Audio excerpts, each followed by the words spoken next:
एकदम प्राचीनतम, यसको चाहिँ तपाईँको एकदम 5000 वर्ष अगाडिदेखि नै यो चाहिँ हैन आएको भन्ने छ र त्यहाँबाट चाहिँ ज्ञान गौरवहरू सर्दै अहिलेसम्म पनि त्यो आइरहेको छ। ती कुराहरू कतिपय हाम्रा चाहिँ हैन संस्कृतिहरू, आयुर्वेदका कुराहरू, ज्ञान त्यो विज्ञानहरू अहिले पनि एकदमै सान्दर्भिक छन्, अहिले पनि त्यतिकै उपयोगी छन्। यी बारेमा अब मैले कोअर्डिनेटरको काम गरेछु, मोडरेटरको काम गरेछु, अरू अब विषयगत अब साथीहरू डाक्टरहरूले भन्नुहुन्छ र तपाईँहरूलाई मेरो फेरि धन्यवाद हैन वेलकम। यति भन्दै मैले आफ्नो कुराहरू यहीँ राखेँ, केही भए म बिचमा भन्छु। र अब दिनेश डाक्टर साहबले चाहिँ साथीहरू डाक्टरहरूलाई चाहिँ बोलाउनको लागि करिब रूपले त्यो बोलाउनुहुन्छ। टाइम चाहिँ एकदमै हैन ख्याल गरिदिनु होला, मेरो विशेष अनुरोध। तपाईँहरूलाई 7 मिनट भन्ने छ। ल यति भन्दै मैले आफ्नो कुराहरू, यो ओपनिङ कुराहरू यहीँ सकेँ। धन्यवाद। डाक्टर दिनेश तपाईँ अगाडि बढ्नु अब। धन्यवाद डाक्टर साहब। आजको प्रेजेन्टेसन चाहिँ डाक्टर साहब भन्नुभयो जस्तै मबाटै सुरु हुन्छ र यो चाहिँ मेरो खासमा केही नयाँ चिज त छैन, तर एकदमै छोटो रहन्छ। डाक्टर साहबले भन्नुभयो जस्तै 7 मिनटको समय छ हामीलाई, 7 मिनटमा हामीले आफ्नो कुराहरू राख्नुपर्ने हुन्छ। यो प्रेजेन्टेसनमा मैले उज्यालो आयुर्वेद भनेर एउटा नाम दिएको छु, जुनमा आयुर्वेद क्याम्पसमा पढ्दाखेरि पनि नयाँ भाइ बहिनीहरूलाई कसरी चाहिँ आयुर्वेदको भविष्य उज्जवल छ भन्ने कुरा चाहिँ देखाउँथेँ र मेरो 8-10 वर्षको अमेरिकाको एक्सपिरियन्समा पनि यहाँ चाहिँ आयुर्वेदको के छ त अवस्था भन्ने कुरा सामान्य हाम्रो सबै क्षेत्रका मान्छेलाई जानकारी दिन चाहेको हो मैले। हामीले सुनिरहेको कुरा हो पुरानो कोट लगाऊ नयाँ पुस्तक किन भन्ने थोरो भनेर हामीले सानैदेखि सुनिरहेको कुरा हो। थोरो एकजना चाहिँ मान्छे रहेछन्, वैज्ञानिक अथवा फिलोसफर रहेछन्, न्यू इङ्ल्यान्ड युएसए का। उनले पहिलोचोटि चाहिँ अमेरिकामा भागवत गीताको बारेमा कुरा गरेका रहेछन् र यसरी चाहिँ हिन्दुइजमको आगमनसँगै अमेरिकामा चाहिँ आयुर्वेदको प्रवेश भएको रहेछ। 1893 मा स्वामी विवेकानन्द जब पहिलोचोटि चाहिँ सबभन्दा उच्च हाइली रिभियर्ड हिन्दू फिलोसफरको रूपमा अमेरिकामा आउनुभयो स्वामी विवेकानन्द। उहाँले अमेरिकाको पार्लियामेन्टमा पनि सम्बोधन गर्नुभयो। उहाँले वेदान्त सोसाइटी भन्ने एउटा सोसाइटीको चाहिँ स्थापना गर्नुभयो 1894 मा र उहाँ सँगसँगै आयुर्वेद पनि वैदिक ज्ञान सँगसँगै चाहिँ आयुर्वेदको अलिकति बढावा भयो। परमहंस योगानन्द जसले चाहिँ एन अटोबायोग्राफी अफ अ योगी भन्ने फेमस किताब को अथरसिप गर्नुभएको थियो। उहाँ पनि फेरि बस्टनमा पूर्वीय अमेरिका राज्यमा आउनुभयो र उहाँ चाहिँ स्वामी विवेकानन्द चाहिँ यहाँ बसेर फर्केर जानुभयो, तर उहाँ परमहंस योगानन्द चाहिँ यही बस्नु भएको रहेछ। त्यसकारणले उहाँहरूको आगमन र बसाइ सँगसँगै आयुर्वेदले थोरै प्रवेश पायो। 1960 देखि 70 को दशकमा चाहिँ धेरै गुरुहरू योगको नाममा, मेडिटेसन सिकाउने नाममा अथवा हिन्दू र वैदिक सभ्यता अमेरिकीहरूलाई सिकाउने नाममा चाहिँ धेरै गुरुहरू, योग गुरुहरू आउनुभयो, धेरैजना आउनुभयो। तीमध्ये एकजना हुनुहुन्थ्यो महर्षि महेश योगी र उहाँ चाहिँ फाउन्डर अफ ट्रान्सेन्डेन्टल मेडिटेसन। उहाँले चाहिँ यो यति वैज्ञानिक विज्ञान हो, यति वैज्ञानिक शास्त्र हो, यसलाई हिन्दू धर्मसित दाँजेर हेर्नु हुँदैन भनेर पहिलोचोटि उहाँले भन्नुभयो र उहाँले नै युनिभर्सिटीदेखि धेरै वैज्ञानिक सम्मेलनमा जाने, वैज्ञानिक कन्फरेन्सहरूमा चाहिँ प्रमोट गर्ने, मेडिटेसनलाई, योगलाई प्रमोट गर्ने जस्तो काम गर्नुभयो। यति दिनसम्म योग अलिअलि फेसनको रूपमा आइसकेको थियो। मैले भनिसकेँ ट्रान्सेन्डेन्टल मेडिटेसन जुन चाहिँ वैदिक सभ्यताबाट आएको छ, त्यसमा धेरै रिसर्चहरू भए र यसले चाहिँ वैज्ञानिक मान्यता पनि पायो। मान्छेहरूले चाहिँ वैज्ञानिकहरूले चाहिँ यसले काम गर्छ है भनेर चाहिँ अलिकति इन्ट्रेस्ट देखाउन थाल्यो। हरे कृष्ण मुभमेन्टका प्रभुपाददेखि लिएर महर्षिसँगै आउनुभएका धेरै आयुर्वेदिक डाक्टरहरू, डाक्टर बीडी त्रिगुणा, डाक्टर द्विवेदी, इन्डियाका धेरै फेमस आयुर्वेदिक डाक्टरहरूले चाहिँ आयुर्वेदलाई बिस्तारै अमेरिकी समाजमा पदार्पण गराउनु भयो। त्यसपछि 1980 को दशकमा डाक्टर वसन्त लाड आउनुभयो। उहाँले अझै पनि एक्टिभली काम गरिरहनु भएको छ। सँगसँगै महर्षि सँगसँगै आउनुभएका दीपक चोपडा, उहाँहरूको पनि आयुर्वेदमा धेरै ठुलो योगदान छ अमेरिकाको आयुर्वेदको ग्रोथमा। अहिले कस्तो छ त अमेरिकामा आयुर्वेद भन्ने कुरा जान्नु पर्दाखेरि अमेरिकामा आयुर्वेद लिगली प्र्याक्टिस गर्न पाइँदैन. It is not a legally recognised medical practice. However there is something called health freedom state. It allows you to educate your clients. हामी डक्टर म चाहिँ आयुर्वेद डक्टर हुँ तर म आफूले आफूलाई डक्टर कहलाउन सक्दिनँ. हालाकि मसित पिएचडी को डिग्री पनि छ तर त्यो एउटा मेडिकल डिग्री होइन. त्यसकारण लाइसेन्स्ड अकुपेसन स्टिल होइन अमेरिकामा चाहिँ आयुर्वेद. तर चाहिँ बाटो खनिँदैछ, बाटो बन्दैछ. त्यसकारणले हामी अमेरिकामा आयुर्वेदको चाहिँ बिस्तारै सुरुवात हुँदैछ. यहाँ हेल्थ फ्रिडम स्टेट भन्ने छ. 11 वटा स्टेटहरू छन् 50 मध्ये. ती स्टेटहरूमा चाहिँ तपाईँले अलिकति लिबरल रूपमा काम गर्न सक्नुहुन्छ.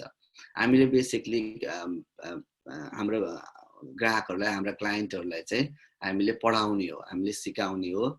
तर उहाँलाई चाहिँ तपाईँले यो औषधि खानुहोस् भनेर हामीले आयुर्वेदिक औषधि नै भए पनि जे भए पनि लेख्न चाहिँ हामीलाई लिगली अलाउड छैन. तर त्यसमा चाहिँ काम गरिरहेका छन्. युनामा भन्ने एउटा संस्था छ, नेसनल आयुर्वेदिक मेडिकल एसोसिएसन भन्ने संस्था छ, जुन चाहिँ 1998 मा 1998 मा भएको स्थापना भएको. यसले चाहिँ 3टा लेभलको कम्पिटेन्सी दिन्छ. Ayurveda health counsellor, Ayurveda practitioner, Ayurvedic doctor. यी 3टा लेभल जाँच पनि लिन्छ, एक्जाम पनि लिन्छ र चाहिँ आफ्नै हिसाबले चाहिँ रेगुलेसन गरिरहेको छ. र यही संस्थाले चाहिँ आयुर्वेदलाई अमेरिकामा एक्रिडिटेसनको लागि चाहिँ पहल गरिरहेको छ. यसमा 1396 जना चाहिँ प्रोफेसनल मेम्बरहरू छन्, 420 जना स्टुडेन्ट मेम्बरहरू छ. यसरी बुझौँ कि अहिलेको कन्टेक्स्टमा लगभग 2000 जति जना, किनभने यसमा पनि मेम्बरसिपको पैसा लाग्छ अनि सबैजना एक्टिभ नहुन पनि सक्छन्. एटलिस्ट 2000 जना जति चाहिँ आयुर्वेदिक कम्युनिटीका मान्छेहरू अमेरिकामा रहेका छन् र त्यो ग्रोथ बढ्दै पनि छ, बिस्तारै बिस्तारै बढ्दैछ. संस्थाहरूको कुरा गर्नुपर्दा आयुर्वेदमा अमेरिकामा यहाँ California association of Ayurvedic medicine, यो चाहिँ भोलिन्टियर अर्गनाइजेसनहरू भए, कोलोराडो आयुर्वेदिक मेडिकल एसोसिएसन, यी नामका संस्थाहरू छन्. र स्कुलहरूले, एजुकेसनल इन्स्टिट्युसनहरूले बकाइदा साथ आयुर्वेद पढाउँछन्. महर्षि इन्टरनेसनल युनिभर्सिटी जहाँ म आफै पढाउँछु, हामी कहाँ आयुर्वेद मात्रै पढ्ने 300 जना विद्यार्थीहरू छन् अहिले. माउन्ट मेडोना इन्स्टिट्युटले पनि मास्टर्स अफ आयुर्वेद भनेर, masters of arts in Ayurveda भनेर बकाइदा साथ एक्रिडिटेड डिग्री पढाउँछ. Bastyr University, Southern California University of Health Sciences, यी युनिभर्सिटीहरूमा आयुर्वेद को पढाइ हुन्छ र विभिन्न लेभलका विभिन्न कम्पिटेन्सीका आयुर्वेदका पढाइ हुन्छ. र अरू धेरै डिपार्टमेन्ट अफ एजुकेसनबाट मान्यता पाएका इन्स्टिट्युटहरूले ट्रेनिङको रूपमा पनि आयुर्वेद पढाउँछन्. यसरी आयुर्वेदको भविष्य उज्जवल छ. मैले भन्न चाहेको यहाँ रिसर्चको त्यतिकै रिसर्चमा इन्भल्भ मान्छेहरू धेरै युनिभर्सिटीहरूमा काम भइरहेको छ. आयुर्वेदको औषधिको धेरै ठुलो बजार छ, हामीले त्यसमा त कुरै गरेनौँ. आयुर्वेद र योग, अब योग त यस्तो मेन स्ट्रिम भइसक्यो कि अहिले योगलाई कसैले पनि नकार्न सक्दैन. पछि आयुर्वेद पनि आउँदैछ. त्यसकारणले हामी आयुर्वेद क्षेत्रमा लागेका जनशक्तिहरूले कसैले पनि हामीले चाहिँ अलिकति हरेस खानुपर्ने चाहिँ छैन. हामीले अभियसली यो फिल्डमा काम भइरहेको छ भन्ने मात्र मैले यहाँ जनाउन चाहेको र सबै साथीहरूलाई चाहिँ जानकारी दिन चाहेको. यति भन्दै मेरो कुरा यहीँ राख्छु र हामी चाहिँ अब अर्को वक्तातर्फ जाँदैछौँ. अर्को वक्ता हुनुहुन्छ सायद डाक्टर समोद आचार्य. उहाँ चाहिँ फार्माकोलोजीको प्रोफेसर हुनुहुन्छ. उहाँको टपिक रहेको छ integrative medicine to combat environment pollution. Doctor Samod, यहाँलाई मैले नमस्कार. उहाँले छोटो परिचय दिइहाल्नुभयो. मैले बोल्न चाहेको विषय के छ भने हाम्रो अहिले विश्वमा हामीलाई धेरैले सुनेर जानेर पनि धेरै आफूले भित्रदेखि बुझ्न नसकेको विषय हाम्रो स्वास्थ्यमा सबैभन्दा ठुलो सङ्कट केले आएको छ भन्ने कुरा सोच्दै गयौँ भने सबैभन्दा 1 नम्बरको सङ्कट आउने चिज छ भने यो वातावरणको प्रदूषण हो. हाम्रो हावा, पानी, खानेकुरा सबै प्रदूषित हुँदै गएकोले हामीलाई बाँच्नको लागि अब धेरै कठिन अवस्था आइपरेको छ. धेरै रोगहरू, हामीले जाने सुनेका धेरै रोगहरू मध्येमा जस्तो क्यान्सरदेखि लिएर अरू पाचन प्रणालीको रोग होस्, प्रश्वासको रोग होस्, यो धेरै हाम्रो वातावरण प्रदूषणले गर्दा हुँदा हुन्छ. अब यसमा अलिकति हामीले अलि सोच्न, स्क्रिन सेयर म गरिहालौँ. मैले धेरै त केही उबार्न खोजेको छैन, तैपनि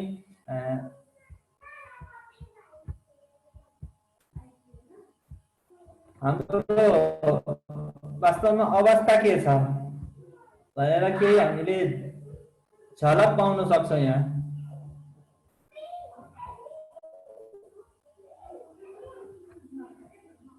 हाम्रो वातावरण प्रदूषणले हामीलाई कहाँसम्म पुर्याइसकेको छ र हामीले जस्तो भनौँ हाम्रो WHO ले नै भनेको छ कि हाम्रो 12.6 million deaths each year are attributed to unhealthy इन्भाइरोमेन्ट्स।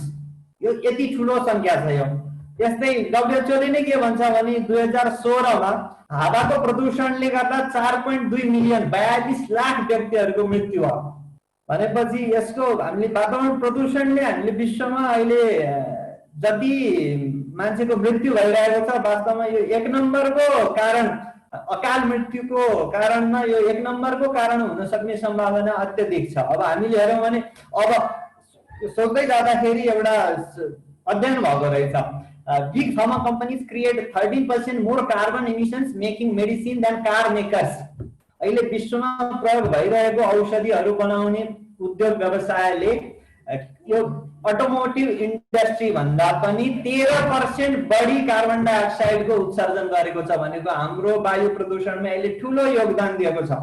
हामीले जति औषधिको यो रासायनिक सिन्थेटिक औषधिहरूको म त्यसैको विशेषज्ञ हो, म क्लिनिकल फार्माकोलोजिस्ट हो, यो रासायनिक औषधिकै मेरो विशेषज्ञता हो र मैले भन्नै पर्ने कुरा के भएको छ भने हामीले जति धेरै यो रासायनिक औषधिहरू प्रयोग गर्छौँ त्यति नै यो उद्योग व्यवसायले बढी कार्बन डाइअक्साइड हावामा फाल्छ र हाम्रो वायु प्रदूषण हाम्रो अर्को पुस्ताको लागि बाँच्नै नसक्ने अवस्था आउला भन्न सकिँदैन। अब तिनै इन्डस्ट्रीलाई सोध्यो भने उसले के भन्ला भने हामी कार्बन डाइअक्साइड बढी भए पनि बाँच्न सक्ने खालको औषधि निकाल्नलाई उसले रिसर्च गर्न गएको छैन। यो वातावरण प्रदूषणमा काम गर्नु भन्दा किनभने यो हामीले सोचे जस्तो सजिलो छैन। जति कार्बन डाइअक्साइडको उत्सर्जन घटाउने भनेर ठुल्ठुलो सम्मेलन गरिन्छ, अब घटाउने भनेर निर्णय गरिन्छ, तर त्यो निर्णय अनुसार कार्यान्वयन हुन विश्वव्यापी रूपमा समस्या छ। कसले कसलाई चाहिँ व्यापारमा उछिन्ने भन्ने एउटा सङ्घर्ष परिरहेको बेलामा त्यो वातावरणको संरक्षण भन्ने कुरा हाम्रो यो प्रायोरिटीमा परेको छैन, प्राथमिकतामा परेको छैन। तर यो प्राथमिकतामा नपरि नहुने कुरा हो हामीले जुन सिन्थेटिक औषधिहरूको अहिले मैले यहाँ भन्न खोजेको कुरा के हो भने म एउटा क्लिनिकल फार्माकोलोजिस्ट भएको हुनाले के भन्न चाहन्छु भने जति प्यारासिटामोल दिनुपर्ने हो त्योभन्दा बढी दिँदै नदिउँ, जति एन्टिबायोटिक प्रयोग नगरी नहुने हो त्योभन्दा बढी प्रयोग गर्दै नगरौँ, किनभने जति हामीले यो सिन्थेटिक केमिकल औषधिहरूको प्रयोग घटाउन सक्छौँ त्यति नै हाम्रो यो वायु प्रदूषणमा हामीले देखिहालौँ। फार्मा कम्पनीले त यो कार बनाउने इन्डस्ट्री हामीले कारको उत्पादन घटाउँ, सामूहिक चाहिँ सवारी चलाउँ, धेरै कामहरू गर्नुपर्ने छ। तर आज मैले भन्न खोजेको कुरा के हो भने हामीले जति प्रदूषण फैलाउँछौँ, हामीले खाएको धेरै टक्सिक औषधिहरू सबै हाम्रो पिसाब दिशामा जान्छ, त्यसको सबै हावा पानीको प्रदूषणमा जान्छ र हामीले भन्नु हो भने समुद्रको पिँधमा अहिले यति विष जम्मा भएको छ। हामीले खाएको एन्टिबायोटिक त्यही गरेर जम्मा हुन्छ, एन्टी क्यान्सर ड्रगहरू त्यही गरेर जम्मा हुन्छ। यसले गर्दा हामीले यो हावा पानी माटो केहीलाई पनि छोडेनौँ। हाम्रो आयुर्वेदको सिद्धान्तमा भन्छ पञ्चतत्त्वले हाम्रो शरीर बन्छ र पाँचै तत्त्वलाई प्रदूषित गरिसकेपछि हामी कसरी स्वस्थ रहने? यो वास्तवमा भन्ने हो भने एउटा जुन हितायुको सिद्धान्त छ आयुर्वेदमा, त्यो हाम्रो आयु हामी लम्बो चौडो जसरी पनि बल्ल बल्ल बाँच्यौँ होला, तर हाम्रो आयुले प्रत्येक चाहिँ क्षण हाम्रो सुख शान्तिले बाँच्न सक्ने वातावरण भएन। कतै जाँदा आँखा पोल्छ, धुवाले आँखा पोल्छ, केही चिज खायो केमिकलहरू खायो क्यान्सर हुन्छ, यस्तो स्थिति हाम्रो छ। अब यो यसैको धेरै अध्ययन भएको छ र वास्तवमा जर्नल अफ क्लिनर प्रोडक्सनमा 2019 मा यो विस्तृत रूपमा यसको अध्ययन प्रकाशित भएको छ। जसलाई अध्ययनको विस्तृत रुचि छ उहाँहरूले यो जर्नल अफ क्लिनर प्रोडक्सन भन्ने भोल्युम 214 मा यसको विस्तृत अध्ययन हेर्न सक्नुहुन्छ। कसरी यो औषधि बनाउने कम्पनीहरूले एउटा ठुलो प्रदूषणको भूमिका निर्वाह गरेका छन्। त्यो बाहेक धेरै एन्टिबायोटिकहरू, धेरै टक्सिक ड्रगहरू, धेरै विषाक्त ड्रगहरू पानीमा डाइरेक्ट जान्छ उद्योग व्यवसायबाट। त्यो बाहेक हामीले खाएको उसबाट जान्छ र कति डेट एक्सपायर भएको औषधिहरू फालिन्छ, त्यसबाट पनि व्यापक रूपमा प्रदूषण हुन्छ। हाम्रो एन्टिबायोटिक रेजिस्टेन्सको कुरा हामी जति गर्छौँ त्यो वास्तवमा खाएको औषधिले पनि रेजिस्टेन्स पैदा गराउँछ भने वातावरणमा चाहिँ धेरै एन्टिबायोटिकहरू छरिँदाखेरि त्यसले पनि एन्टिबायोटिकहरूको प्रदूषण यो जुन रेजिस्टेन्सको समस्या छ त्यसलाई बढावा दिइरहेको छ। त्यस हुनाले हामीले यो के बुझ्नै पर्ने भयो भने यो जुन जति हामीले यो केमिकल औषधिहरूमा भर पर्छौँ, वास्तवमा भन्ने हो भने तपाईँहरूलाई एउटा अनौठो लाग्ला कति औषधिहरू यस्ता छन् क्यान्सरमा उपचारमा प्रयोग हुन्छ र ठुल्ठुलो अध्ययनले के देखाउँछ भने बल्ल बल्ल यसले 5 महिना आयु बढाउँछ, 4 महिना आयु बढाउँछ। अब हामी त्यो वास्तवमा भन्ने भने त्यो आयु पनि कस्तो खालको आयु हो त? मान्छेको क्वालिटी अफ लाइफ भन्छौँ हामी जसलाई, त्यो क्वालिटी अफ लाइफ बढेको छ कि छैन? वास्तवमा त्यो जति विषाक्त औषधिहरू निस्किँदै छन्, त्यसको मात्रामा हाम्रो क्वालिटी अफ लाइफ बढ्ने चाहिँ धेरै कमले देखिन्छ। त्यही भएर हामीले सोच्नै पर्ने कुरा के भयो भने यस फार्मास्युटिकल्स इन वाटर सप्लाई कहाँ प्रदूषण छैन अहिले भन्ने कुरा सोच्यो भने हामी प्रत्येक कुरामा हामी प्रदूषणबाट घेरिएको छौँ। अब के गर्न सकिन्छ वास्तवमा भन्ने हो भने जुन हामीले बिजुलीको गाडीहरू भन्छौँ, अरू कुरा धेरै कुरा छन् वातावरण प्रदूषणमा, तर हामीले अहिले भन्न खोजेको कुरो किन हामीलाई एकीकृत चिकित्सा इन्टिग्रेटेड मेडिसिन किन चाहियो त भन्दाखेरि मान्छेलाई स्वस्थ भएर बाँच्नको लागि, वास्तवमा उनले सुख शान्तिसित बाँच्नको लागि हामीलाई यही केमिकल औषधि मात्रै हो जसलाई हामी एलोप्याथी भन्छौँ र त्यसमा बढीभन्दा बढी अहिले औषधिकै प्रयोग हुन्छ। हुन त त्यसमा अरू चिकित्सा पद्धतिहरू नभएको होइन, फिजियोथेरापीदेखि लिएर अरू प्रयोग गर्न थालिएको छ, तर वास्तवमा बढी से बढी हामीले सिन्थेटिक औषधिहरू प्रयोग गरिरहेको छौँ र त्यो बिरामीलाई हामीले वास्तवमा सहयोग गरेको हो कि एउटा कुनै डायग्नोसिस राखेर अब तपाईँ यो औषधि खानुहोस् भनेर पठाउने, वास्तवमा उसलाई कति ठिक भयो, उसको क्वालिटी अफ लाइफ कति बढ्यो भन्ने कुरालाई ध्यानमा राख्दै वातावरण प्रदूषणलाई घटाउनु छ, सबै किसिमले घटाउनु छ। यो भने हामी एकीकृत चिकित्सामा जाने पर्यो। एकीकृत चिकित्सा भन्नाले जुनसुकै रोगमा जुनसुकै पनि, जस्तो भनौँ कुनैमा चाहिँ तपाईँको बेसार मात्रै खाएर ठिक हुन्छ भने त्यसमा बेसार मात्रै दिनु, त्यो पनि एकीकृत चिकित्सा हो। जस्तो मैले घाउ पोल्यो भने मह मात्रै लगाउँछु, त्यो अहिले विश्वमा प्रमाणित भइसक्यो। कति घाउ सन्चै हुन नसकेको घाउलाई महले मात्रै ठिक पार्छ भन्ने कुरा अहिले अध्ययन खोज्नुभयो भने त्यो हामीले धेरै एन्टिबायोटिकको मलमहरू अरू चाहिँदैन। त्यस हुनाले विश्वमा अहिले जति औषधिहरूको खपत भएको छ, सिन्थेटिक औषधिहरू, केमिकल औषधिहरू जुन उद्योग व्यवसायबाट आउँछ र त्यो सबै उद्योग व्यवसायहरूले कार्बन इमिसन गर्छन्, उनीहरूले डाइरेक्ट प्रदूषण गर्छन्, इन्डाइरेक्टली पनि प्रदूषण फैलाउँछन् भने त्यसबाट जोगिनको लागि हामीलाई जस्तो ढाड दुख्यो भने, हजुर ढाड दुख्यो भने हामीले मालिस गरौँला, आसनहरू गरौँला, त्यसबाटै सन्चो हुन्छ भने हामी किन बढी हानिकारक औषधिहरूमा किन जाने? त्यस हुनाले प्रत्येक रोगलाई ठिकसित पहिचान गरेर यो तेरो यो मेरो नभनिकन जुन किसिमको रोगमा जुन औषधिहरू अथवा अरू विभिन्न अरू हाम्रो खानपान, जीवनशैलीको परिवर्तन आदि गरिएका योग, प्राणायाम, ध्यान, यो सबै हाम्रो चिकित्सा पद्धतिमा एकीकृत भएर आएको त्यसलाई भनिन्छ इन्टिग्रेटेड मेडिसिन। अर्थात् यसमा कुनै पनि रोगीलाई सन्चो बनाउने कुरालाई मात्रै ध्यान दिइन्छ। यस हुनाले यो हाम्रो वातावरणको संरक्षण गरेर हाम्रो सुख शान्तिपूर्ण जीवनको लागि एकीकृत चिकित्सामा जानु, इन्टिग्रेटेड मेडिसिनमा जानु नै अहिलेको विकल्प हो। हाम्रो सन्तानहरूलाई हामीले सुखद पृथ्वी छोड्नु छ भने, स्वच्छ पृथ्वी छोड्नु छ भने यो पनि अरू धेरै कुरा उपायहरू त अरू इन्जिनियरिङको अन्त आउँछन्, तर हामी चिकित्साको हिसाबले भन्ने हो भने यो एकीकृत चिकित्सामा जानै पर्छ। यति भन्दै म आफ्नो छोटो गर्छु। सबैलाई धन्यवाद छ। नमस्कार। धन्यवाद डाक्टर सम्मत, धेरै नै अत्यन्त सान्दर्भिक विषयलाई यहाँले उठान गर्नुभयो, धेरै धेरै एप्रिसिएट गर्छौँ। अब अर्को वक्ता हुनुहुन्छ डाक्टर प्रकाश गेवाली, उहाँ आयुर्वेद चिकित्सक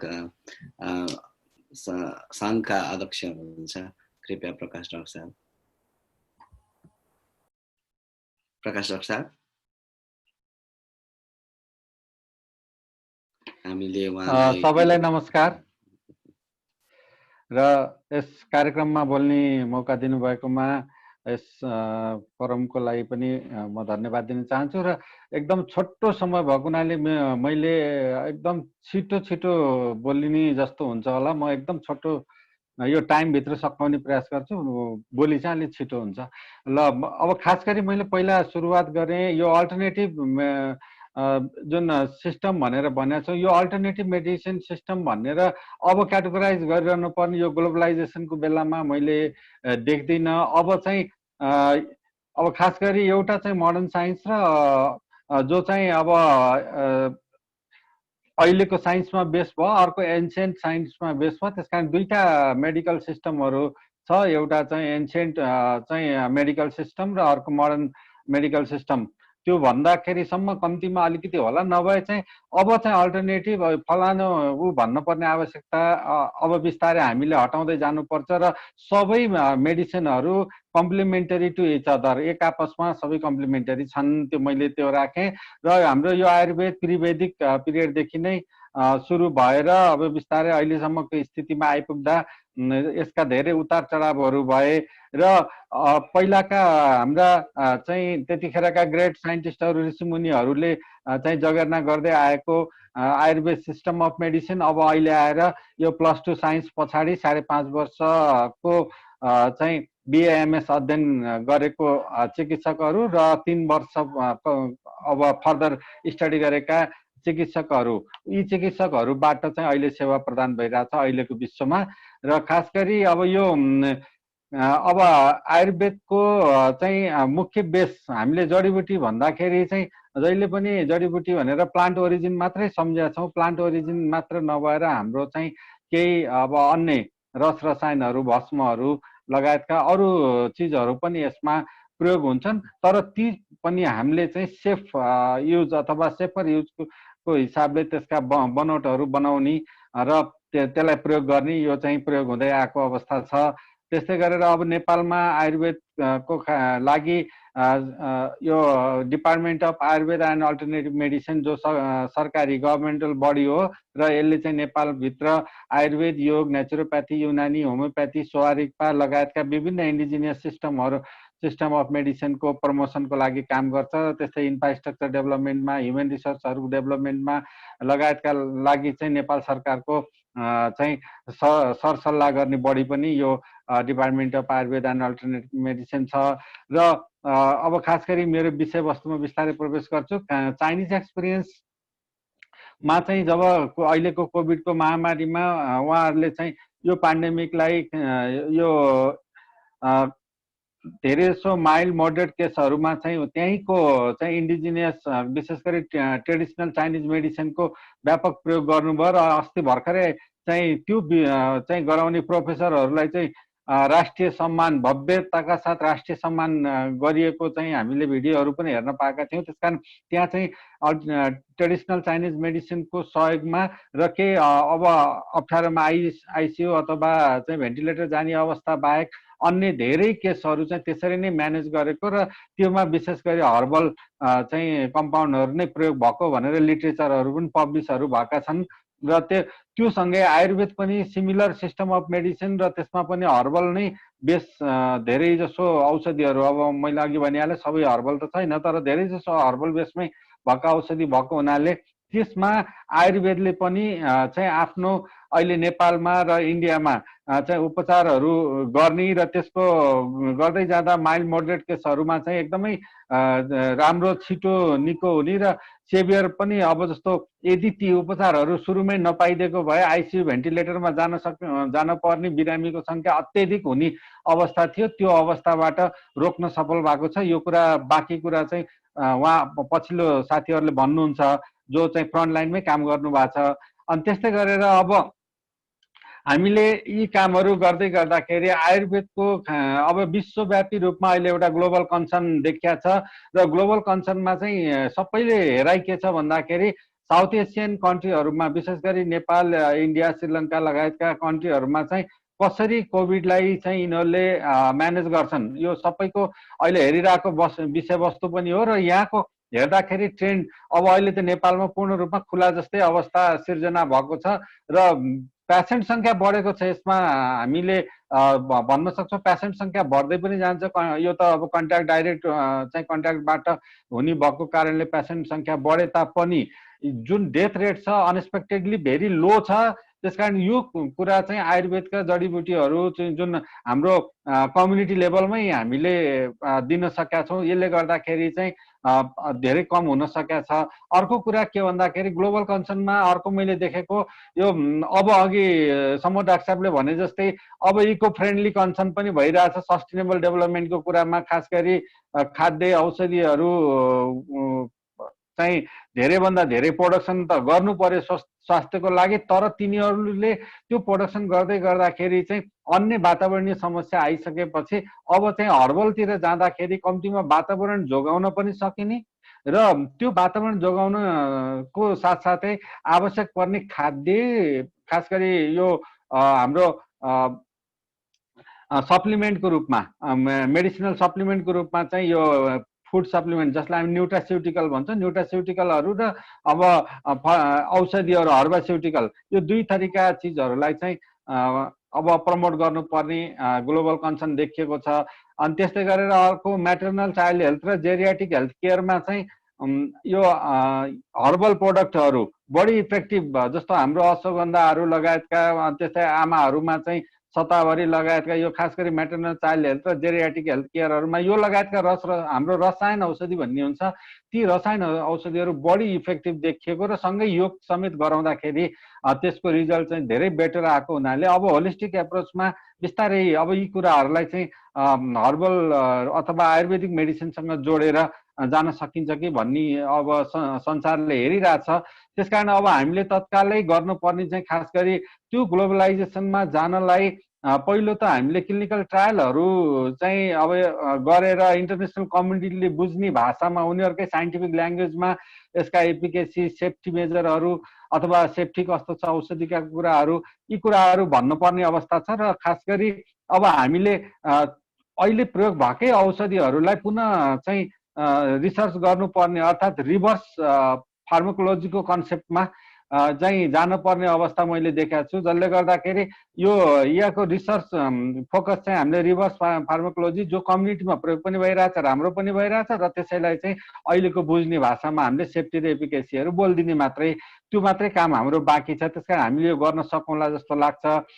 त्यस्तै गरेर अब अहिलेको जुन रिसर्चको प्याराडाइम पनि अलिकति परिवर्तन भइरहेछ र उपचारका प्याराडाइमहरू पनि चेन्ज भइरहेछ। खास गरी अहिले एउटा के भन्दैछ भन्दाखेरि whole is greater than the sum of its part. त्यसमा whole is greater than the sum of its parts भन्दै गर्दा यसले चाहिँ अल्टिमेटली होलिस्टिक एप्रोचलाई चाहिँ भन्न खोजेको। त्यसकारण अहिलेका चाहिँ रिसर्चका अथवा ट्रिटमेन्टका सबै प्याराडाइमहरूलाई चाहिँ हामीले होलिस्टिक एप्रोचमा लैजान सक्यौँ भने त्यसले उपचार पनि एउटा जनताले पाउनुपर्ने उपचार पनि राम्रो पाउने, त्यसले चाहिँ अब खास गरी हेल्थ भनेर जुन हामी भन्छौँ, हेल्थ भनेको अल्टिमेटली WHO को चाहिँ फिजिकल, मेन्टल, सोसल भनेको छ, त्यहाँ स्पिरिचुअल छैन, तर त्यसलाई पनि स्पिरिचुअल पनि जोड्यौँ भने होलिस्टिक हुन्छ। र हेल्थ भनेको 100 हो, डिजिज भनेको 0 हो। त्यसकारण 100मा जानलाई, अप्टिमम हेल्थमा जानलाई अथवा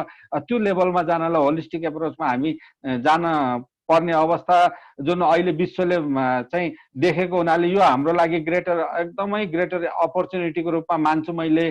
त्यस्तै गरेर अर्को चाहिँ ग्लोबल एक्सेप्टेन्स, अघि यहाँले डाक्टर साहब, दिनेश डाक्टर साहबले पनि भन्नुभयो, ग्लोबल एक्सेप्टेन्स बढ्दैछ। अब कतिपय ठाउँमा चाहिँ एक्सेप्ट नगरेको बिस्तारै उसका केही पार्टहरू जस्तो एज अ फुड सप्लिमेन्टको रूपमा, एज अ योगको रूपमा, एज अ चाहिँ टिचिङको रूपमा, यस्तो विविध तरिकाले चाहिँ यो ग्लोबल एक्सेप्टेन्स र रिकग्निसनहरू ग्लोबल सिनारियोमा बढ्दै गएको हिसाबले गर्दाखेरि अहिले मैले देख्दाखेरि चाहिँ अब आयुर्वेदकै बिस्तारै जमाना अथवा आयुर्वेदकै भविष्य अगाडि आउँछ जस्तो लागिरहेछ।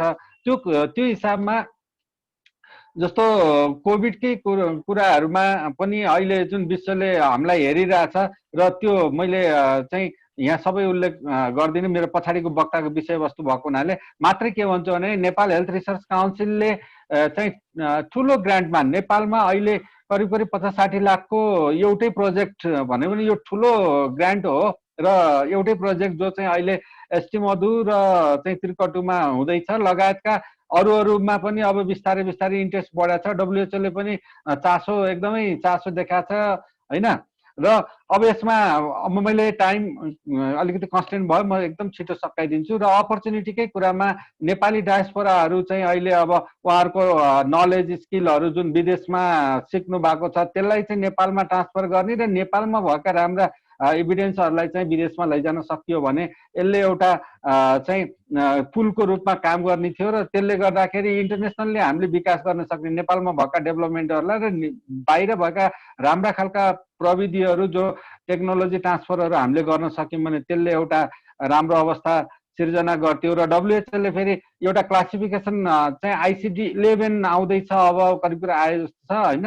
ICD-11 मा पनि ट्रेडिसनल मेडिसिन, आयुर्वेदका चाहिँ टर्मिनोलोजीहरू पनि इन्क्लुड गरेर, त्यो कारणले गर्दाखेरि यसले पनि अब रिसर्चमा नयाँ चाहिँ मोड लिएर आउँछ हामीलाई चाहिँ रिसर्चको लागि। त्यस्तै नेपालको बजार पनि 15 अरबको जडीबुटी बजार छ, र यसलाई यसमा चाहिँ जम्मा नेपालले क्याच गरेको करिब 5 अरबको मात्रै छ। हाम्रा डायस्पोराहरू हुनुहुन्छ संसारभरि, उहाँहरूले अब यो बाँकी 10 अरब चाहिँ क्याच गर्नु पर्यो, नत्र अहिलेसम्म इन्डियन अथवा अन्य संसारले त्यो बजार लिइरहेको छ। र त्यसले गर्दाखेरि हाम्रो नेपालीहरूले नै यसमा लगानी बढाइदिँदाखेरि एउटा राम्रो अवस्था आउँथ्यो। त्यस्तै गरेर शिक्षा क्षेत्रहरूमा पनि खास गरी एउटा राम्रो चाहिँ कलेज युनिभर्सिटीको अवस्थामा चाहिँ हाम्रो ग्लोबल कन्सर्न हुन सक्छ, जसलाई हाम्रा नेपालीहरूले चाहिँ त्यसमा लगानीहरू गरेर त्यसलाई पनि हामीले बढाउन सक्थ्यौँ। र त्यसै गरी अब खास गरी अब यो टुरिस्ट हटस्पटहरूमा चाहिँ आयुर्वेद र योग सेन्टरहरू पनि नेपालमा चाहिँ राम्रो चल्ने अवस्था छ, तर यहाँ लगानीको अवस्था कमजोर छ। त्यसकारण मैले अहिले किन यो कुराहरू उठाइरहेको भन्दाखेरि कम्तीमा हाम्रा बाहिर बस्ने विदेशमा बस्ने साथीहरू जो सुन्दै हुनुहुन्छ उहाँहरूले चाहिँ नेपालमा लगानीका अवसरहरू पनि छन् र नेपालको टेक्नोलोजीलाई अमेरिका अथवा युरोप अथवा चाहिँ अस्ट्रेलिया लगायतका देशहरूमा नेपालका टेक्नोलोजीहरू लैजाने र विदेशका कुराहरू चाहिँ जुन टेक्नोलोजीहरू छ नेपालमा ल्याउने यो कुराहरू गर्न सकियो र रिसर्चहरूदेखि लिएर अन्य कुराहरूलाई बढाउन सकियो भने हाम्रो आयुर्वेदमा अपर्च्युनिटीहरू राम्रो देखेको छु र उज्जवल भविष्यहरू पनि देखेको छु। र यो हिसाबले अब आयुर्वेदतिर खास गरी अहिलेसम्म हामी पछि पढ्नुको मेन कारण चाहिँ लगानी कमजोर हो। नेपाल सरकारको पनि जम्मा 2% भन्दा कम लगानी छ नेपालमा भने इन्डियामा पनि एकदमै कम लगानी छ। त्यस्तै गरेर संसारभरि लगानी कम भएको अवस्थामा अब लगानी बढाउने र विदेशमा चाहिँ खास गरी प्रिस्क्राइबरहरू बढाउने, मैले चाहिँ अहिले विदेशमा चाहिँ आयुर्वेद बढ्न नसकेको प्रिस्क्राइबरहरूको कमी हो। त्यसकारण युरोप अमेरिका लगायतका यो संसारैभरि आयुर्वेद प्रिस्क्राइबरहरू बढाउन सकियो भने आयुर्वेदको भविष्य उज्जवल छ। त्यसकारण आयुर्वेद चिकित्सकहरूको भविष्य उज्जवल छ। म यति भन्न चाहन्छु। समय एकदमै कम भएको हुनाले मैले आफ्नो भनाइबाट बिदा लिएँ। धन्यवाद। धन्यवाद डाक्टर प्रकाश। धेरै धेरै धेरै धेरै धेरै टपिकहरूमा यहाँले चुन्नुभयो र साँच्चै नै गर्नुपर्ने कामहरू धेरै नै छन्। अब धेरै धेरै भूमिका नभइकन म जान्छु डाक्टर प्रदीप नेउपानेतिर। उहाँ हुनुहुन्छ आयुर्वेद चिकित्सक, vibrant Ayurveda, Brisbane, Australia. Doctor Pradeep, यो माइक तपाईँलाई दिएँ। सम्पूर्णहरूमा मेरो नमस्कार। अहिले म निकै आफ्नो भनाइ छोटो रूपमा राख्ने कोसिस गर्छु। अहिले रातिको 12 बज्न लागेको छ। म अस्ट्रेलिया ब्रिस्बेनमा र मेरो अस्ट्रेलियामा एज आयुर्वेदिक डक्टरको रूपमा प्र्याक्टिस गरेको करिब 12 वर्षको मेरो अनुभवलाई यहाँको चाहिँ आयुर्वेदको अवस्था कस्तो छ र यहाँका जनताहरूले चाहिँ आयुर्वेदलाई कस्तो रूपमा लिइरहेका छन् र यहाँको overall medical system, medicinal system चाहिँ कस्तो छ भन्ने कुरा चाहिँ म छोटकरीमा राख्न चाहन्छु। सबैभन्दा पहिला अस्ट्रेलियामा आयुर्वेदिक मेडिसिनको इतिहासलाई हेर्नुपर्दा डाक्टर दिनेश ग्यावालीज्यूले भने जस्तै यहाँ पनि त्यस्तै हो। पहिला 1960 मा 1980 मा 1960 देखि 1990 सम्म बेला बेलामा इन्डियाबाट विशेष गरी अब ओभियसली त्यो बेलामा आयुर्वेदको विज्ञहरू अथवा ज्योतिषको विज्ञहरू अथवा वेदको विज्ञहरू, योगाको विज्ञहरू आएर टाइममा चाहिँ सेमिनारहरू गर्ने र काइन्ड अफ आयुर्वेदको नलेजलाई इन्ट्रोड्युस गर्ने काम भएको थियो। र 1988 मा चाहिँ फर्मल्ली आयुर्वेदको एसोसिएसन चाहिँ यहाँको गभर्मेन्ट बडीमा रजिस्टर भयो। त्यो चाहिँ AAA को नामले अहिले पनि त्यो प्रख्यात छ। त्यो चाहिँ अस्ट्रेलियन एसोसिएसन अफ आयुर्वेदा। यो चाहिँ आयुर्वेदिक डक्टरहरू र आयुर्वेदिक प्र्याक्टिसनर्सहरूको लागि रजिस्ट्रेसनको लागि एउटा गभर्मेन्ट एक्रेडिटेड बडी हो। यो बडीमा चाहिँ हामी मेम्बर भइसकेपछि जति पनि प्रायः जसो आयुर्वेदिक डक्टरहरू नेपाल, इन्डिया अथवा श्रीलङ्काबाट BAMS गर्नुभएका BAMS आयुर्वेदिक डक्टरहरू नै फुल मेम्बर हुनुहुन्छ र अरू डिप्लोमा लेभलको अथवा नेपालमा भनौँ AHA लेभलको उहाँहरू चाहिँ काइन्ड अफ अनएसोसिएटेड मेम्बरहरू हुन सक्नुहुन्छ मेम्बरमा। र जो पनि फुल मेम्बर हुनुहुन्छ उहाँहरूले चाहिँ यहाँ चाहिँ लिगल्ली चाहिँ आयुर्वेदको प्र्याक्टिस गर्न पाइन्छ। जस्तै कि डाक्टर ग्यावालीले भने जस्तै US मा चाहिँ अहिलेसम्म लिगल्ली आयुर्वेदको प्र्याक्टिस गर्ने लाइसेन्स छैन भन्नुभयो। तर खुसीको कुरा अस्ट्रेलियामा चाहिँ आयुर्वेदिक डक्टर्सहरूले लिगल्ली प्र्याक्टिस गर्न पाइन्छ। प्र्याक्टिस गर्ने भनेको अलिकति कन्टेक्स्टमा चाहिँ यहाँ हामीले ओभियसली आयुर्वेदिक औषधिहरू नै युज गर्ने हो र ट्रिटमेन्टको कुनै बिरामी आएपछि बिरामीलाई उपचार गर्ने तरिका जसरी हामी नेपाल इन्डियामा जसरी गरिन्छ त्यही नै हो।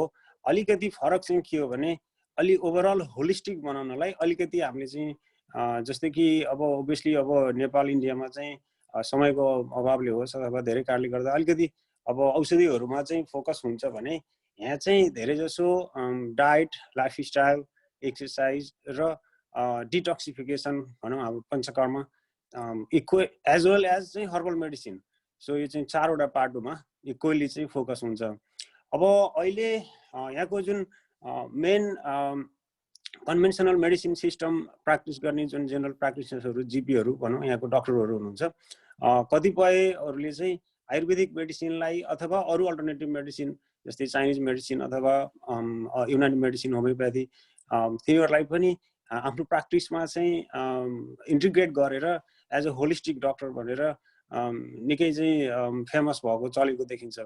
किनभने अहिले चाहिँ अहिलेको यहाँको 2016 मा भएको गभर्मेन्टको एउटा रिसर्च अनुसार अस्ट्रेलियाको 2/3 पपुलेसनले चाहिँ अल्टरनेटिभ र होलिस्टिक नेचुरल मेडिसिनको चाहिँ प्र्याक्टिसनर फलो गर्छन् र यहाँको मान्छेहरू अघि डक्टर अरू वक्ताहरूले भने जस्तै ओभियसली अब धेरै जसो अब educated health awareness kind of भएको मान्छेहरूलाई हुनाले चाहिँ धेरै जसो सबैभन्दा पहिला कुनै पनि रोग लाग्न नदिने, ओभियसली अब रोग लाग्न नदिनको लागि हाम्रो आयुर्वेदको मेन प्रिन्सिपल जुन छ रोग लाग्नबाट बच्नको लागि गर्नुपर्ने लाइफस्टाइलको कुराहरू, योगाको कुराहरू, मेडिटेसनका कुराहरू तिनीहरू निकै नै पपुलर छन् र रोग लागिहालेमा विदाउट एनी केमिकल मेडिसिन, किनभने ओभियसली केमिकल मेडिसिनको साइड इफेक्ट हुन्छ। कतिपय मान्छेहरू त यतिसम्म डर छ कि केमिकल मेडिसिन युज गर्न,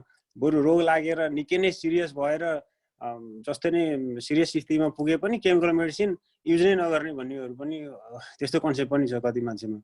अब त्यसको लागि चाहिँ ओभियसली आयुर्वेद चाहिँ अब स्टिल धेरै वेल नोन चाहिँ छैन अस्ट्रेलियामा, किनभने अब इन्डियन मेडिसिन भनेर नै यहाँ चिनिन्छ र अब यहाँ इन्डिया भन्दा पहिला चाइनिजहरू र विशेष गरी चाइनिजहरू चाहिँ ठुलो सङ्ख्यामा हुनुहुन्छ र धेरै पहिलादेखि आएर चाइनिजहरूले चाहिँ यहाँ एक किसिमले पैसएको हुनाले अब चाइनिज मेडिसिन चाहिँ अब भनौँ लास्ट 20 वर्ष अगाडिसम्म चाहिँ अलि अगाडि थियो।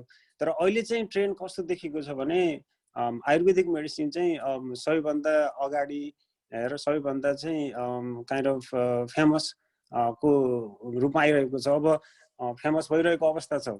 किन भन्दाखेरि अब आयुर्वेदिक मेडिसिन अरू कुनै पनि अल्टरनेटिभ मेडिसिन भन्दा यहाँ मेरो एक्सपिरियन्समा र अरू धेरै साथीहरूको अथवा धेरै मेरो पेसेन्टहरूको चाहिँ अनुभवमा अरू कुनै पनि मेडिसिन भन्दा आयुर्वेदिक मेडिसिन चाहिँ सबैभन्दा एडभान्स्ड खालको र सबैभन्दा धेरै टुल्सहरू भएको र सबैभन्दा बढी होलिस्टिक एप्रोच भएको मेडिसिन भनेर चिनिन्छ। अनि यसमा चाहिँ मान्छेहरू अघि मैले भने जस्तै कुनै पनि रोग नलागिकनै पनि, रोग छैन भने पनि कसरी स्वस्थ हुन सकिन्छ र कसरी हेल्थ इम्प्रुभ गर्न सकिन्छ भनेर पनि आउनुहुन्छ। र अर्को चाहिँ एकदमै लास्ट अवस्थामा धेरै नै क्रोनिक रोग लागेकाहरू र लास्ट अवस्थामा पुगेको मान्छेहरू पनि अनि कसरी चाहिँ नेचुरली यसलाई होलिस्टिक रूपमा क्योर गर्ने, रोगलाई निको पार्ने भनेर आउनुहुन्छ। अब अहिलेको कोभिडको स्थितिमा चाहिँ विशेष गरी जब कोभिडको पेन्डेमिक भयो अस्ट्रेलियामा, अब सबैतिर थाहा भएको कुरा हो कोभिडलाई चाहिँ अस्ट्रेलियाले सबैभन्दा पहिला सफलतापूर्वक निर्माण यसलाई चाहिँ हटाउन सफल भएको भन्ने थियो। अब अस्ट्रेलियाको चाहिँ अब त्यो बेलामा सप्रेसिभ काइन्ड अफ पोलिसी थियो जहाँ चाहिँ कोभिड देखियो भने त्यसलाई सप्रेस गर्ने, अब कसैले चाहिँ इलिमिनेट गर्ने भन्ने कुरा थियो। अब इलिमिनेट गर्न त सम्भव भएन, अब सप्रेस गर्ने भन्दाखेरि त्यो पनि सम्भव अब भएन र बाहिरबाट आएको चाहिँ भनौँ अस्ट्रेलियन नागरिकहरू, बाहिर भएको नागरिकहरू रिटर्न हुँदाखेरि अब क्वारेन्टाइनमा चाहिँ अब राम्रोसँग चाहिँ पालन नगरेको हुनाले अब फेरि मेलबर्नमा जस्तै अलिकति आउटब्रेक भयो। अब त्यसलाई चाहिँ अब एग्रेसिभ सप्रेसन भनेर स्ट्राटेजी लिएर आयो र अब यही डर यही अब जे होस् मेलबर्नमा जुन सेकेन्ड टाइम चाहिँ आउटब्रेक भयो त्यसपछि चाहिँ यहाँको मान्छेहरूलाई झन् डर भयो र त्यो भएपछि अब ओभियसली इम्युन सिस्टम बढाउनु पर्यो।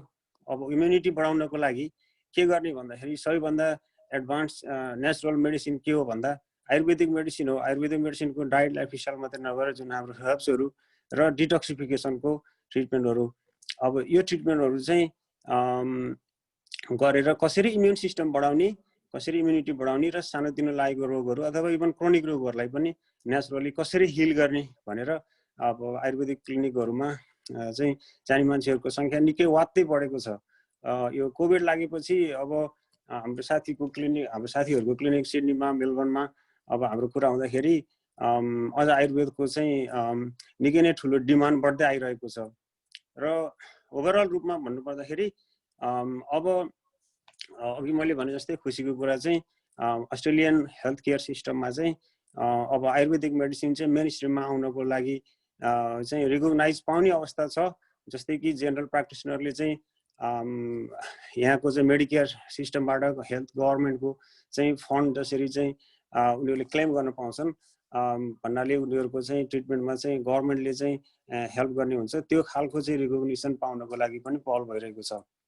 अब यति भन्दै मेरो छोटो समय यही समाप्त गर्छु। धन्यवाद सबैलाई। धन्यवाद डाक्टर प्रदीप, धेरै धेरै उत्साहजनक कुराहरू सुनाउनु भयो यहाँले अस्ट्रेलियाको अनुभव। र अब हामी जाँदैछौँ, हाम्रो टपिकै छ alternative medicine and Ayurveda. So हामीले आयुर्वेदको मात्रै कुरा गरिरहनु उपयुक्त हुँदैन। हामीसित हुनुहुन्छ योग र naturopathy doctor, yoga and naturopathy doctors एसोसिएसनका महासचिव, if I am not mistaken, doctor Dipa Pande. मैले यो माइक यहाँलाई दिएँ। नमस्कार यहाँहरू सबैलाई। म डाक्टर अलिकति यो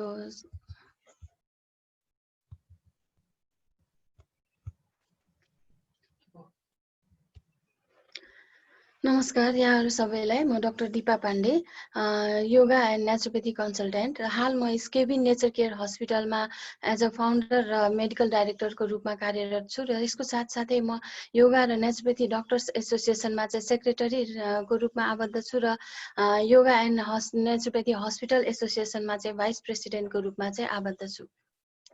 आज म योग र नेचुरोप्याथी जुन चाहिँ अल्टरनेटिभ मेडिसिन अन्तर्गत पर्ने विधाहरू मध्येमा एउटा विधा हो, यसलाई रिप्रेजेन्ट गर्दैछु। मेरो टपिक छ yoga and naturopathy for immunity. रोग प्रतिरोधात्मक क्षमताको लागि चाहिँ योगा र नेचुरोप्याथीले कसरी काम गर्छ त भन्ने कुरामा चाहिँ म यहाँहरू समक्ष बोल्न जाँदैछु। अब यो भन्नु अगाडि अलिकति थोरै नेचुरोप्याथीको बारेमा पनि म यसो यहाँहरूलाई जानकारी दिन चाहेँ। यसमा चाहिँ के अरे नेचुरोप्याथी एक प्रकारको एभिडेन्स बेस्ड होइन, के अरे नन इन्भासिभ सिस्टम अफ मेडिसिन हो, जसमा चाहिँ थ्योरी अफ भाइटालिटी, थ्योरी अफ टक्सिमिया र प्रिन्सिपल अफ हेल्दी लिभिङलाई चाहिँ आधार मानेर नेचुरल एलिमेन्टहरूको प्रयोग गरेर उपचारहरू गरिन्छ। यसले चाहिँ चारवटा एस्पेक्टमा चाहिँ नेचुरोप्याथीले चारवटा एस्पेक्टमा काम गर्छ: प्रोमोटिभ, प्रिभेन्टिभ, त्यसपछि क्युरेटिभ र रिहेबिलिटेटिभ एस्पेक्टमा चाहिँ काम गर्छ। विशेष गरेर नेचुरोप्याथी एक प्राकृतिक चिकित्सामा चाहिँ नेचुरोप्याथी के अरे पञ्चमहाभूत थ्योरीको आधारमा रहेर प्राकृतिक चिकित्सामा चाहिँ हामी उपचारहरू गर्छौँ। यसमा चाहिँ पृथ्वी, अग्नि, जल, वायु र आकाश तत्त्वहरू पर्दछन्। यी एलिमेन्टहरूले चाहिँ हाम्रो शरीरलाई रिभाइटलाइज गर्ने, रिजुभिनेट गर्नुको साथसाथै इम्युनिटी बढाउनलाई पनि एकदमै मद्दत गर्दछ। इम्युनिटी बढाउनलाई पनि एकदम मद्दत गर्दछ। अब aim of yoga and naturopathy treatment भन्नाले के हो त भन्दाखेरि हाम्रो यसको मुख्य एम के हो त भन्दाखेरि यसको मुख्य उद्देश्य चाहिँ के हो भन्दाखेरि एउटा हाम्रो शरीरलाई चाहिँ आफै हिल हुनलाई चाहिँ सुटेबल इन्भाइरोमेन्टहरू क्रिएट गर्ने, एलिमेन्टरी अर्ग्यानहरूलाई चाहिँ एक्टिभ गरेर टक्सिन्सहरूलाई बाहिर निकाल्ने, त्यसको साथसाथै रोगको मेन रुट कजलाई नै एकदम ट्रिट गर्ने, यस्तै गरेर इम्युनिटीहरूलाई चाहिँ बुस्ट गर्ने, यसको साथसाथै स्ट्रेस म्यानेजमेन्ट गर्ने र जेनरल हेल्थलाई चाहिँ मेन्टेन गर्ने नै यसको मुख्य उद्देश्य हो। अब कसरी यसले योगा र नेचुरोप्याथीले क्योर गर्छ त भन्ने कुरामा जाँदाखेरि योगा र नेचुरोप्याथीले के गर्छ त भन्दाखेरि डिटक्सिफिकेसनलाई चाहिँ एक्टिभेट गर्छ, एक्टिभ गरिदिन्छ। यसको साथसाथै हाम्रो शरीरमा भएको होमियोस्ट्यासिसलाई चाहिँ मेन्टेन गरिदिन्छ। यसको साथसाथै भाइटालिटीलाई कन्जर्भ गर्नलाई मद्दत गर्दछ र साथसाथै शरीरमा भएको फिजिकल, मेन्टल, इमोसनल रेस्ट र रिल्याक्सेसन गराउनलाई मद्दत गर्दछ र साथसाथै के अरे इम्युनिटी पावरलाई पनि एकदम बढाउनलाई चाहिँ एकदमै मद्दत गर्दछ। अहिले इम्युनिटीको कुरा गर्दाखेरि अहिलेको एकदमै चासोको विषय पनि रहेको छ र एकदम चर्चाको विषय पनि रहेको छ। अहिले यही कोभिडकै समयमा पनि हामीले यसलाई धेरै कुराहरू चाहिँ एकदम धेरैजनाले चाहिँ यसलाई बुझ्दै आएका छन् कि इम्युनिटी किन आवश्यकता छ त भन्ने कुरामा चाहिँ यसलाई चाहिँ एकदम आवश्यकता छ भन्ने कुराहरू चाहिँ सबैजनाले बुझ्दै आउनु भएको छ। अब नेचुरोप्याथीको एउटा सिद्धान्त, थुप्रै सिद्धान्तहरू छन्, त्यसमध्येको एउटा सिद्धान्तले के भन्छ भने germs do not cause the disease but found in disease condition भन्छ। भन्नाको अर्थ के हो भन्दाखेरि जब हाम्रो शरीर एकदम विक हुन्छ, इम्युनिटी पावर हाम्रो शरीरमा एकदमै कम हुन्छ, जब हामी एकदमै असहज अवस्थामा हुन्छ, त्यति बेला मात्रै जर्म्सहरूले चाहिँ हामीलाई के गर्छ त त्यहाँ शरीरभित्र आइसकेपछि त्यसमा चाहिँ ग्रोथ गर्न सक्छ। यदि हाम्रो शरीरमा चाहिँ इम्युनिटी पावर स्ट्रङ हुने हो भने त्यो जर्म्स जस्तो सुकै जर्म्स होस्, चाहे कोरोना होस् या चाहे अरू कुनै जर्म्सहरू होस्, त्यसले चाहिँ त्यहाँ चाहिँ सर्भाइभ हुन सक्दैन भनेर चाहिँ भनिन्छ है। अब जाउँ हामी इम्युनिटीकै कुरा गर्दाखेरि, अब त्यसै कारणले गर्दा अहिले यो कोरोनाको बेलामा कुनै पनि भ्याक्सिन्सहरू नबनेको र कुनै पनि किसिमको औषधिहरू नबनेको अवस्थामा चाहिँ सबैभन्दा ठुलो महत्त्वपूर्ण विकल्प नै हाम्रो इम्युनिटी पावरलाई बढाउनु नै छ। त्यस कारणले गर्दाखेरि इम्युनिटी पावर कसरी बढाउने र इम्युनिटी पावर कमी भयो भने के हुन्छ र त्यो कमीलाई कसरी हामीले हटाउने भन्ने कुरालाई चाहिँ एकदमै जोड दिन जरुरी देख्छु म चाहिँ। अब यसमा चाहिँ भन्नुपर्दा इम्युनिटी पावर घटाउनको लागि चाहिँ घट्ने कारक तत्त्वहरू के हो त भन्दाखेरि भायोलेसन्स अफ नेचर्स ल भनिन्छ नि, प्रकृतिको विरुद्धमा, नियम कानुनको विरुद्धमा जानु नै हामीले त्यसलाई इम्युनिटीलाई घटाउनतिर लानु हो। यस्तै गरी अनहेल्दी र अननेचुरल लाइफस्टाइलले पनि हामीले चाहिँ हाम्रो शरीरको इम्युनिटीहरू घट्छ। त्यस्तै गरेर फिजिकल इनएक्टिभिटीहरूको कारणले गर्दा पनि इम्युनिटी पावरहरू घट्छ। र अर्को कुरा इनएप्रोप्रिएट फुड हेबिट भनेको एकदम अव्यवस्थित खानपानहरूले गर्दाखेरि पनि हाम्रो इम्युनिटी पावरहरू घटेको हुन्छ। र साथसाथै सबैभन्दा महत्त्वपूर्ण कुरा त स्ट्रेसले पनि इम्युनिटी पावर घटाउनलाई चाहिँ एकदमै ठुलो भूमिका खेलेको हुन्छ। अब यही त भयो इम्युनिटी पावर घट्ने कुराहरू। अब यसलाई कसरी हामीले इम्युनिटी पावरहरू बढाउनलाई चाहिँ हामीले सहयोग गर्ने त भन्ने कुरामा चाहिँ हामी प्राकृतिक चिकित्सा र योगमा चाहिँ यसलाई दुईवटा पाटोमा राखेका छौँ। एउटा छ लाइफस्टाइल मोडिफिकेसन र अर्को एउटा ट्रिटमेन्ट प्रोटोकलहरू आउँछ। लाइफस्टाइल मोडिफिकेसन भनेको कसरी गर्ने त भन्दा लाइफस्टाइल भन्ने बित्तिकै के हुन्छ त भन्दा बिहान उठेदेखि बेलुका सुत्ने बेलासम्मको दिनचर्यालाई नै लाइफस्टाइल भनिन्छ। हामी बिहान कति बजे उठ्ने, उठिसकेपछि के गर्ने, कस्तो खानेकुराहरू खाने, कसरी हिँड्ने, कसरी बस्ने, हाम्रो पोस्चर, कति बेला सुत्ने, कति समयको लागि सुत्ने, कति समय रेस्ट गर्ने, यी सबै कुराहरू चाहिँ लाइफस्टाइल अन्तर्गत आउँछ। जुन कुराले चाहिँ हाम्रो बायोलोजिकल क्लकलाई चाहिँ एकदमै प्रत्यक्ष रूपमा असर गरेको हुन्छ। त्यस कारणले हामीले जहिले पनि आफ्नो लाइफस्टाइल कस्तो पार्नुपर्छ भन्दा हाम्रो शरीरको बायोलोजिकल क्लकलाई चाहिँ मेन्टेन गर्ने र बायोलोजिकल क्लकसँग मिल्ने गरेर हाम्रो लाइफस्टाइल बनाउनु पर्दछ। जब हामीले हाम्रो बायोलोजिकल क्लकलाई एकदम मिल्ने गरेर हाम्रो लाइफस्टाइल बनाउँछौँ तब हाम्रो शरीरको सम्पूर्ण सिस्टमहरू, हाम्रो शरीरमा भएको सम्पूर्ण सिस्टमहरूले राम्रोसँग काम गर्दछ र त्यसको साथसाथै हाम्रो इम्युनिटीले पनि एकदम राम्रोसँग काम गर्छ। अब ट्रिटमेन्ट मोडालिटीहरूमा जाउँ। फास्टिङ थेरापी भयो। फास्टिङ थेरापी भन्नमा चाहिँ मेन ट्रिटमेन्ट मोडालिटिज मात्रै नै पर्छ। फास्टिङमा थुप्रै रिसर्चहरू भएको छ। यस्तै गरेर एउटा फास्टिङमा के भनिएको छ भने 36 देखि 60 घण्टाको फास्टिङ गर्दाखेरि हाम्रो शरीरमा भएको फागोसाइटोटिक इन्डेक्सलाई चाहिँ एकदम इन्डेक्सको क्यापेबिलिटी बढाउनुको साथसाथै WBC को इफिसियन्सीलाई पनि बढाउँछ भनेर भनेको छ। यसको साथै अहिले भर्खरै 2016 मा चाहिँ एउटा जापानिज साइन्टिस्टले इन्टरमिडिएन्ट फास्टिङमा चाहिँ एउटा नोबेल प्राइज पनि पाउनु भएको छ। उहाँको भनाइमा चाहिँ के भनिएको छ भने जब हामी इन्टरमिडिएन्ट फास्टिङ गर्छौँ त्यो बेलामा हाम्रो शरीरमा भएको विकार सेलहरू, जुन चाहिँ डेड सेलहरू या त हाम्रो शरीरलाई नचाहिने सेलहरूलाई चाहिँ हाम्रो शरीरको इम्युनिटीले चाहिँ त्यसलाई खान्छ र ड्यामेज भएको सेलहरूलाई चाहिँ रिपेयर गर्छ भनेर भनिएको छ फास्टिङको अवस्थामा, जसलाई चाहिँ अटोफेजी पनि भनिन्छ। यस्तै गरेर डाइटमा जाउँ। डाइटमा पनि जस्तै अब यही कोरोनाकै विषयमा लिँदाखेरि पनि डाइट भनेको जहिले पनि एकदमै नेचुरल, एकदम होलसम डाइट भयो, एकदम सिजनल खालको डाइटहरू खानुपर्छ। भिटामिन सी रिच डाइट र एन्टिअक्सिडेन्ट रिच डाइटहरूले चाहिँ हामीले यो कोभिडको कन्डिसनमा चाहिँ एकदमै योसँग लड्नको लागि चाहिँ एकदमै महत्त्वपूर्ण भूमिका खेल्दछ। भिटामिन सीले चाहिँ हाम्रो WBC को इफिसियन्सीलाई बढाउनुको साथसाथै फागोसाइटिक एक्सनहरूमा चाहिँ एकदमै महत्त्वपूर्ण भूमिका खेल्छ। त्यस्तै गरेर सनबाथ थेरापीमा पनि म जान चाहे। हाम्रो प्राकृतिक चिकित्सामा चाहिँ सनबाथ थेरापी पनि एकदमै महत्त्वपूर्ण चिकित्साको रूपमा मानिन्छ। सनबाथ थेरापीमा चाहिँ यसमा चाहिँ के हुन्छ भन्दाखेरि हाम्रो पेरिफेरल ब्लड सर्कुलेसन ब्लड भेसल्सहरूलाई चाहिँ एकदम डाइलेट गरिदिन्छ, ब्लड सर्कुलेसनहरू बढाउनुको साथसाथै यसमा भएको जुन भिटामिन, जुन सनबाथ लिँदा हामीले भिटामिन डी पाउँछ, त्यो भिटामिन डीले चाहिँ हाम्रो शरीरमा भएको क्याटेलोसिडिन भन्ने जुन को मात्रा बढाउँछ, जसले गर्दा फेगोसाइटिक इन्डेक्सहरूलाई चाहिँ बढाउनुको साथसाथै डब्ल्युबिसीको इफिसियन्सीलाई पनि बढाउँछ।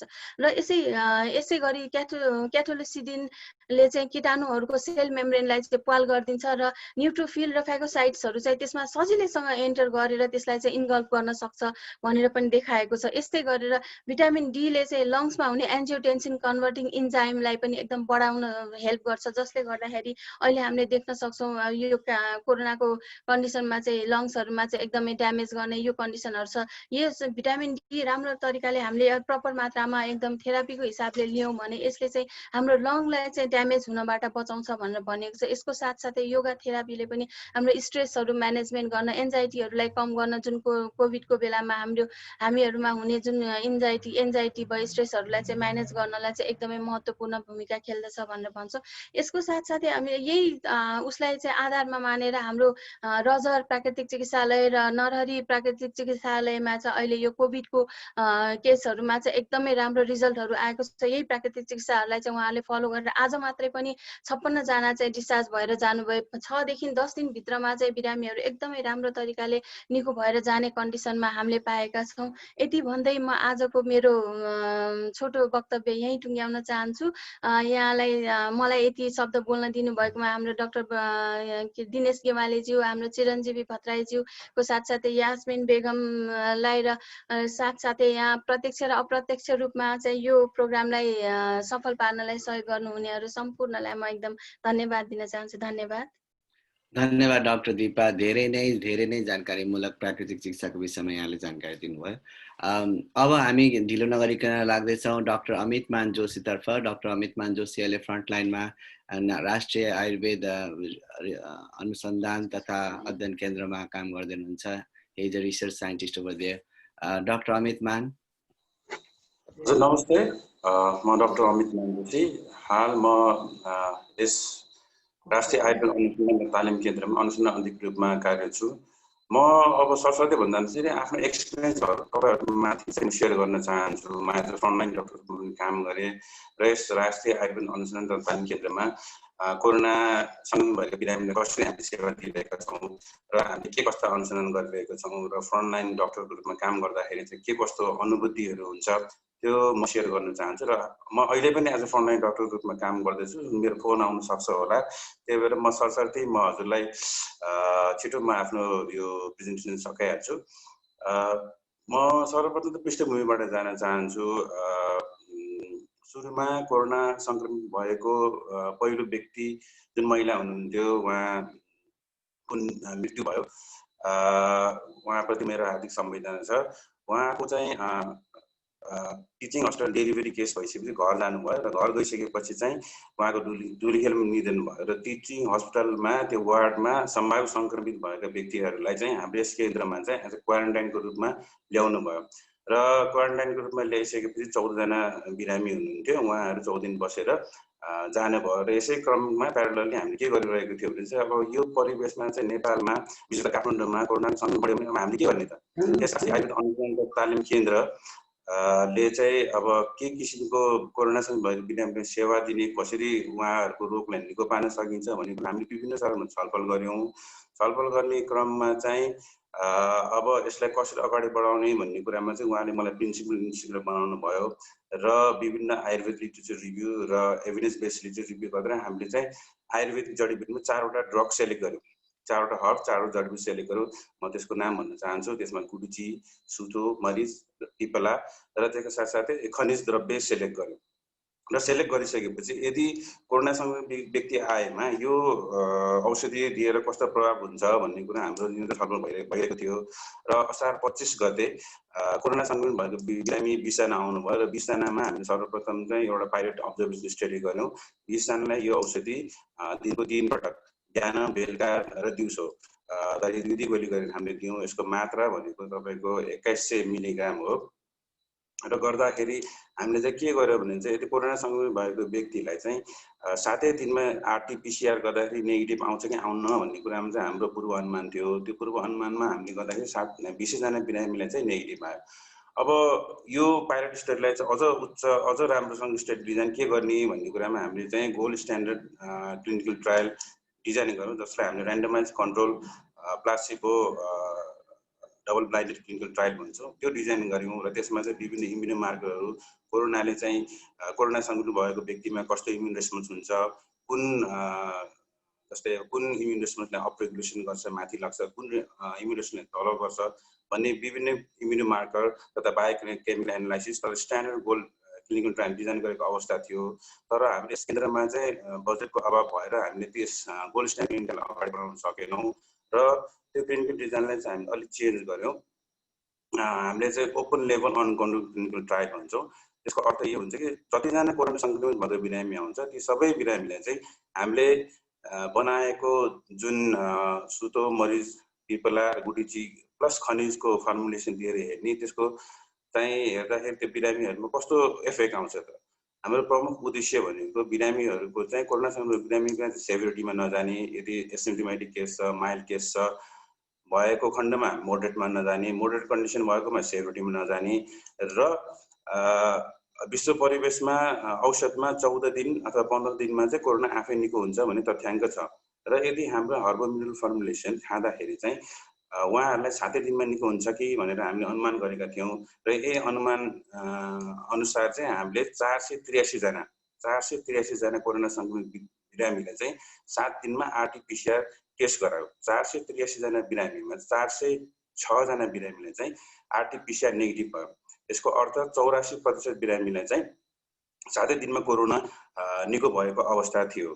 र अर्को राम्रो बच्यो भनेको यसमा 483 जना बिरामीमा 483 जना बिरामीलाई कुनै पनि किसिमको सेभिरिटी डेभलप भएन, उहाँ 100% निको भएर जानुभयो।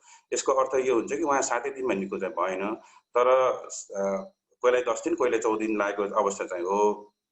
यो चाहिँ हाम्रो अनुसन्धानको पाटो भयो। र म एज अ फ्रन्टलाइन डक्टरको रूपमा काम गर्दाखेरि चाहिँ मैले के अनुभव पाएँ भने जस्तो बिरामीले चाहिँ हामी पिपी लाएर हेर्दाखेरि चाहिँ करिब 80% बिरामीमा चाहिँ ज्वरोको लक्षण देखा परेको थियो।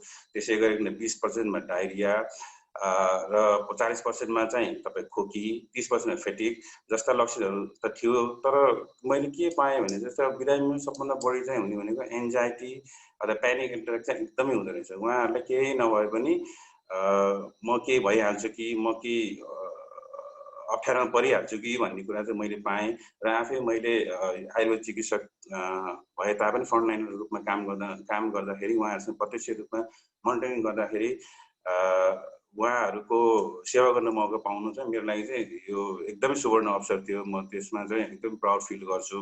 र मैले यति भन्दै चाहिँ मैले हजुरहरूलाई के निवेदन गर्न चाहेँ भने जस्तै अब हाम्रो अनुसन्धान टिका टिप्पणी पनि भएको थियो।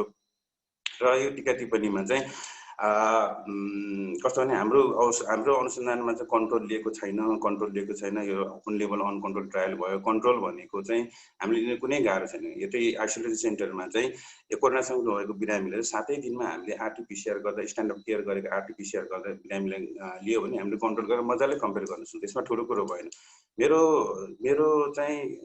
प्रश्न चाहिँ कहाँ छ भने चाहिँ जस्तै अब अहिले एन्टिभाइरल थेरापी डेभलप नभएको खण्डमा, भ्याक्सिनेसन डेभलप नभएको खण्डमा चाहिँ हाम्रो आयुर्वेदिक औषधिको जुन अनुसन्धान भएकोलाई अलिक खण्डन अलिकति होच्याएको जस्तो लाग्यो।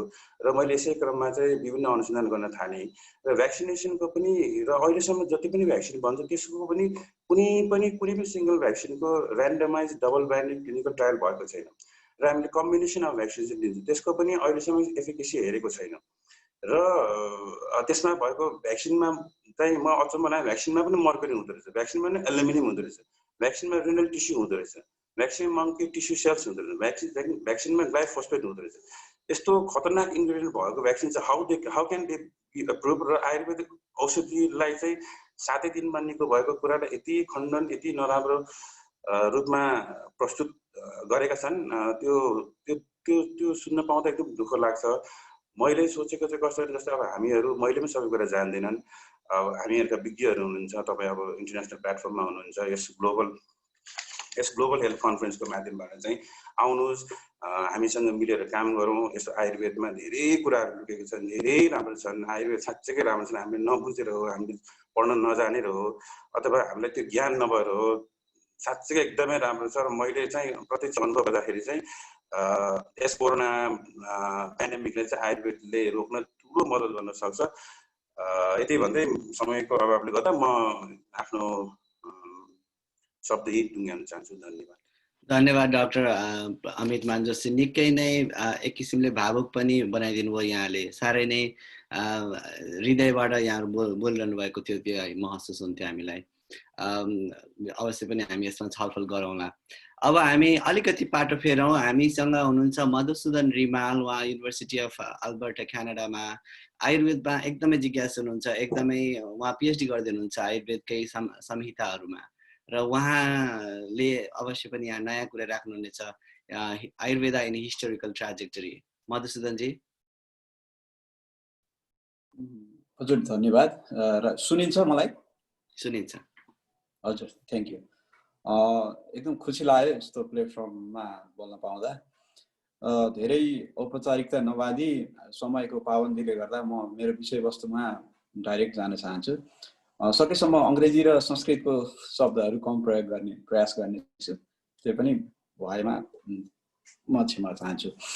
हाम्रो पूर्ववक्ता साथीहरूले पनि भनिसक्नुभयो होइन, र हामी अहिले अब यो कोभिडको एकदम महामारीको फेजमा छौँ, र यो फेजमा गुज्रिरहँदा आयुर्वेदको सान्दर्भिकताको बारेमा प्रश्न उठ्नु स्वाभाविकै हो। यद्यपि मेरो विचारमा चाहिँ यो सान्दर्भिकताको बारेमा प्रश्न उठ्नु त्यति जायज त थिएन, म त्यता जान चाहन्न।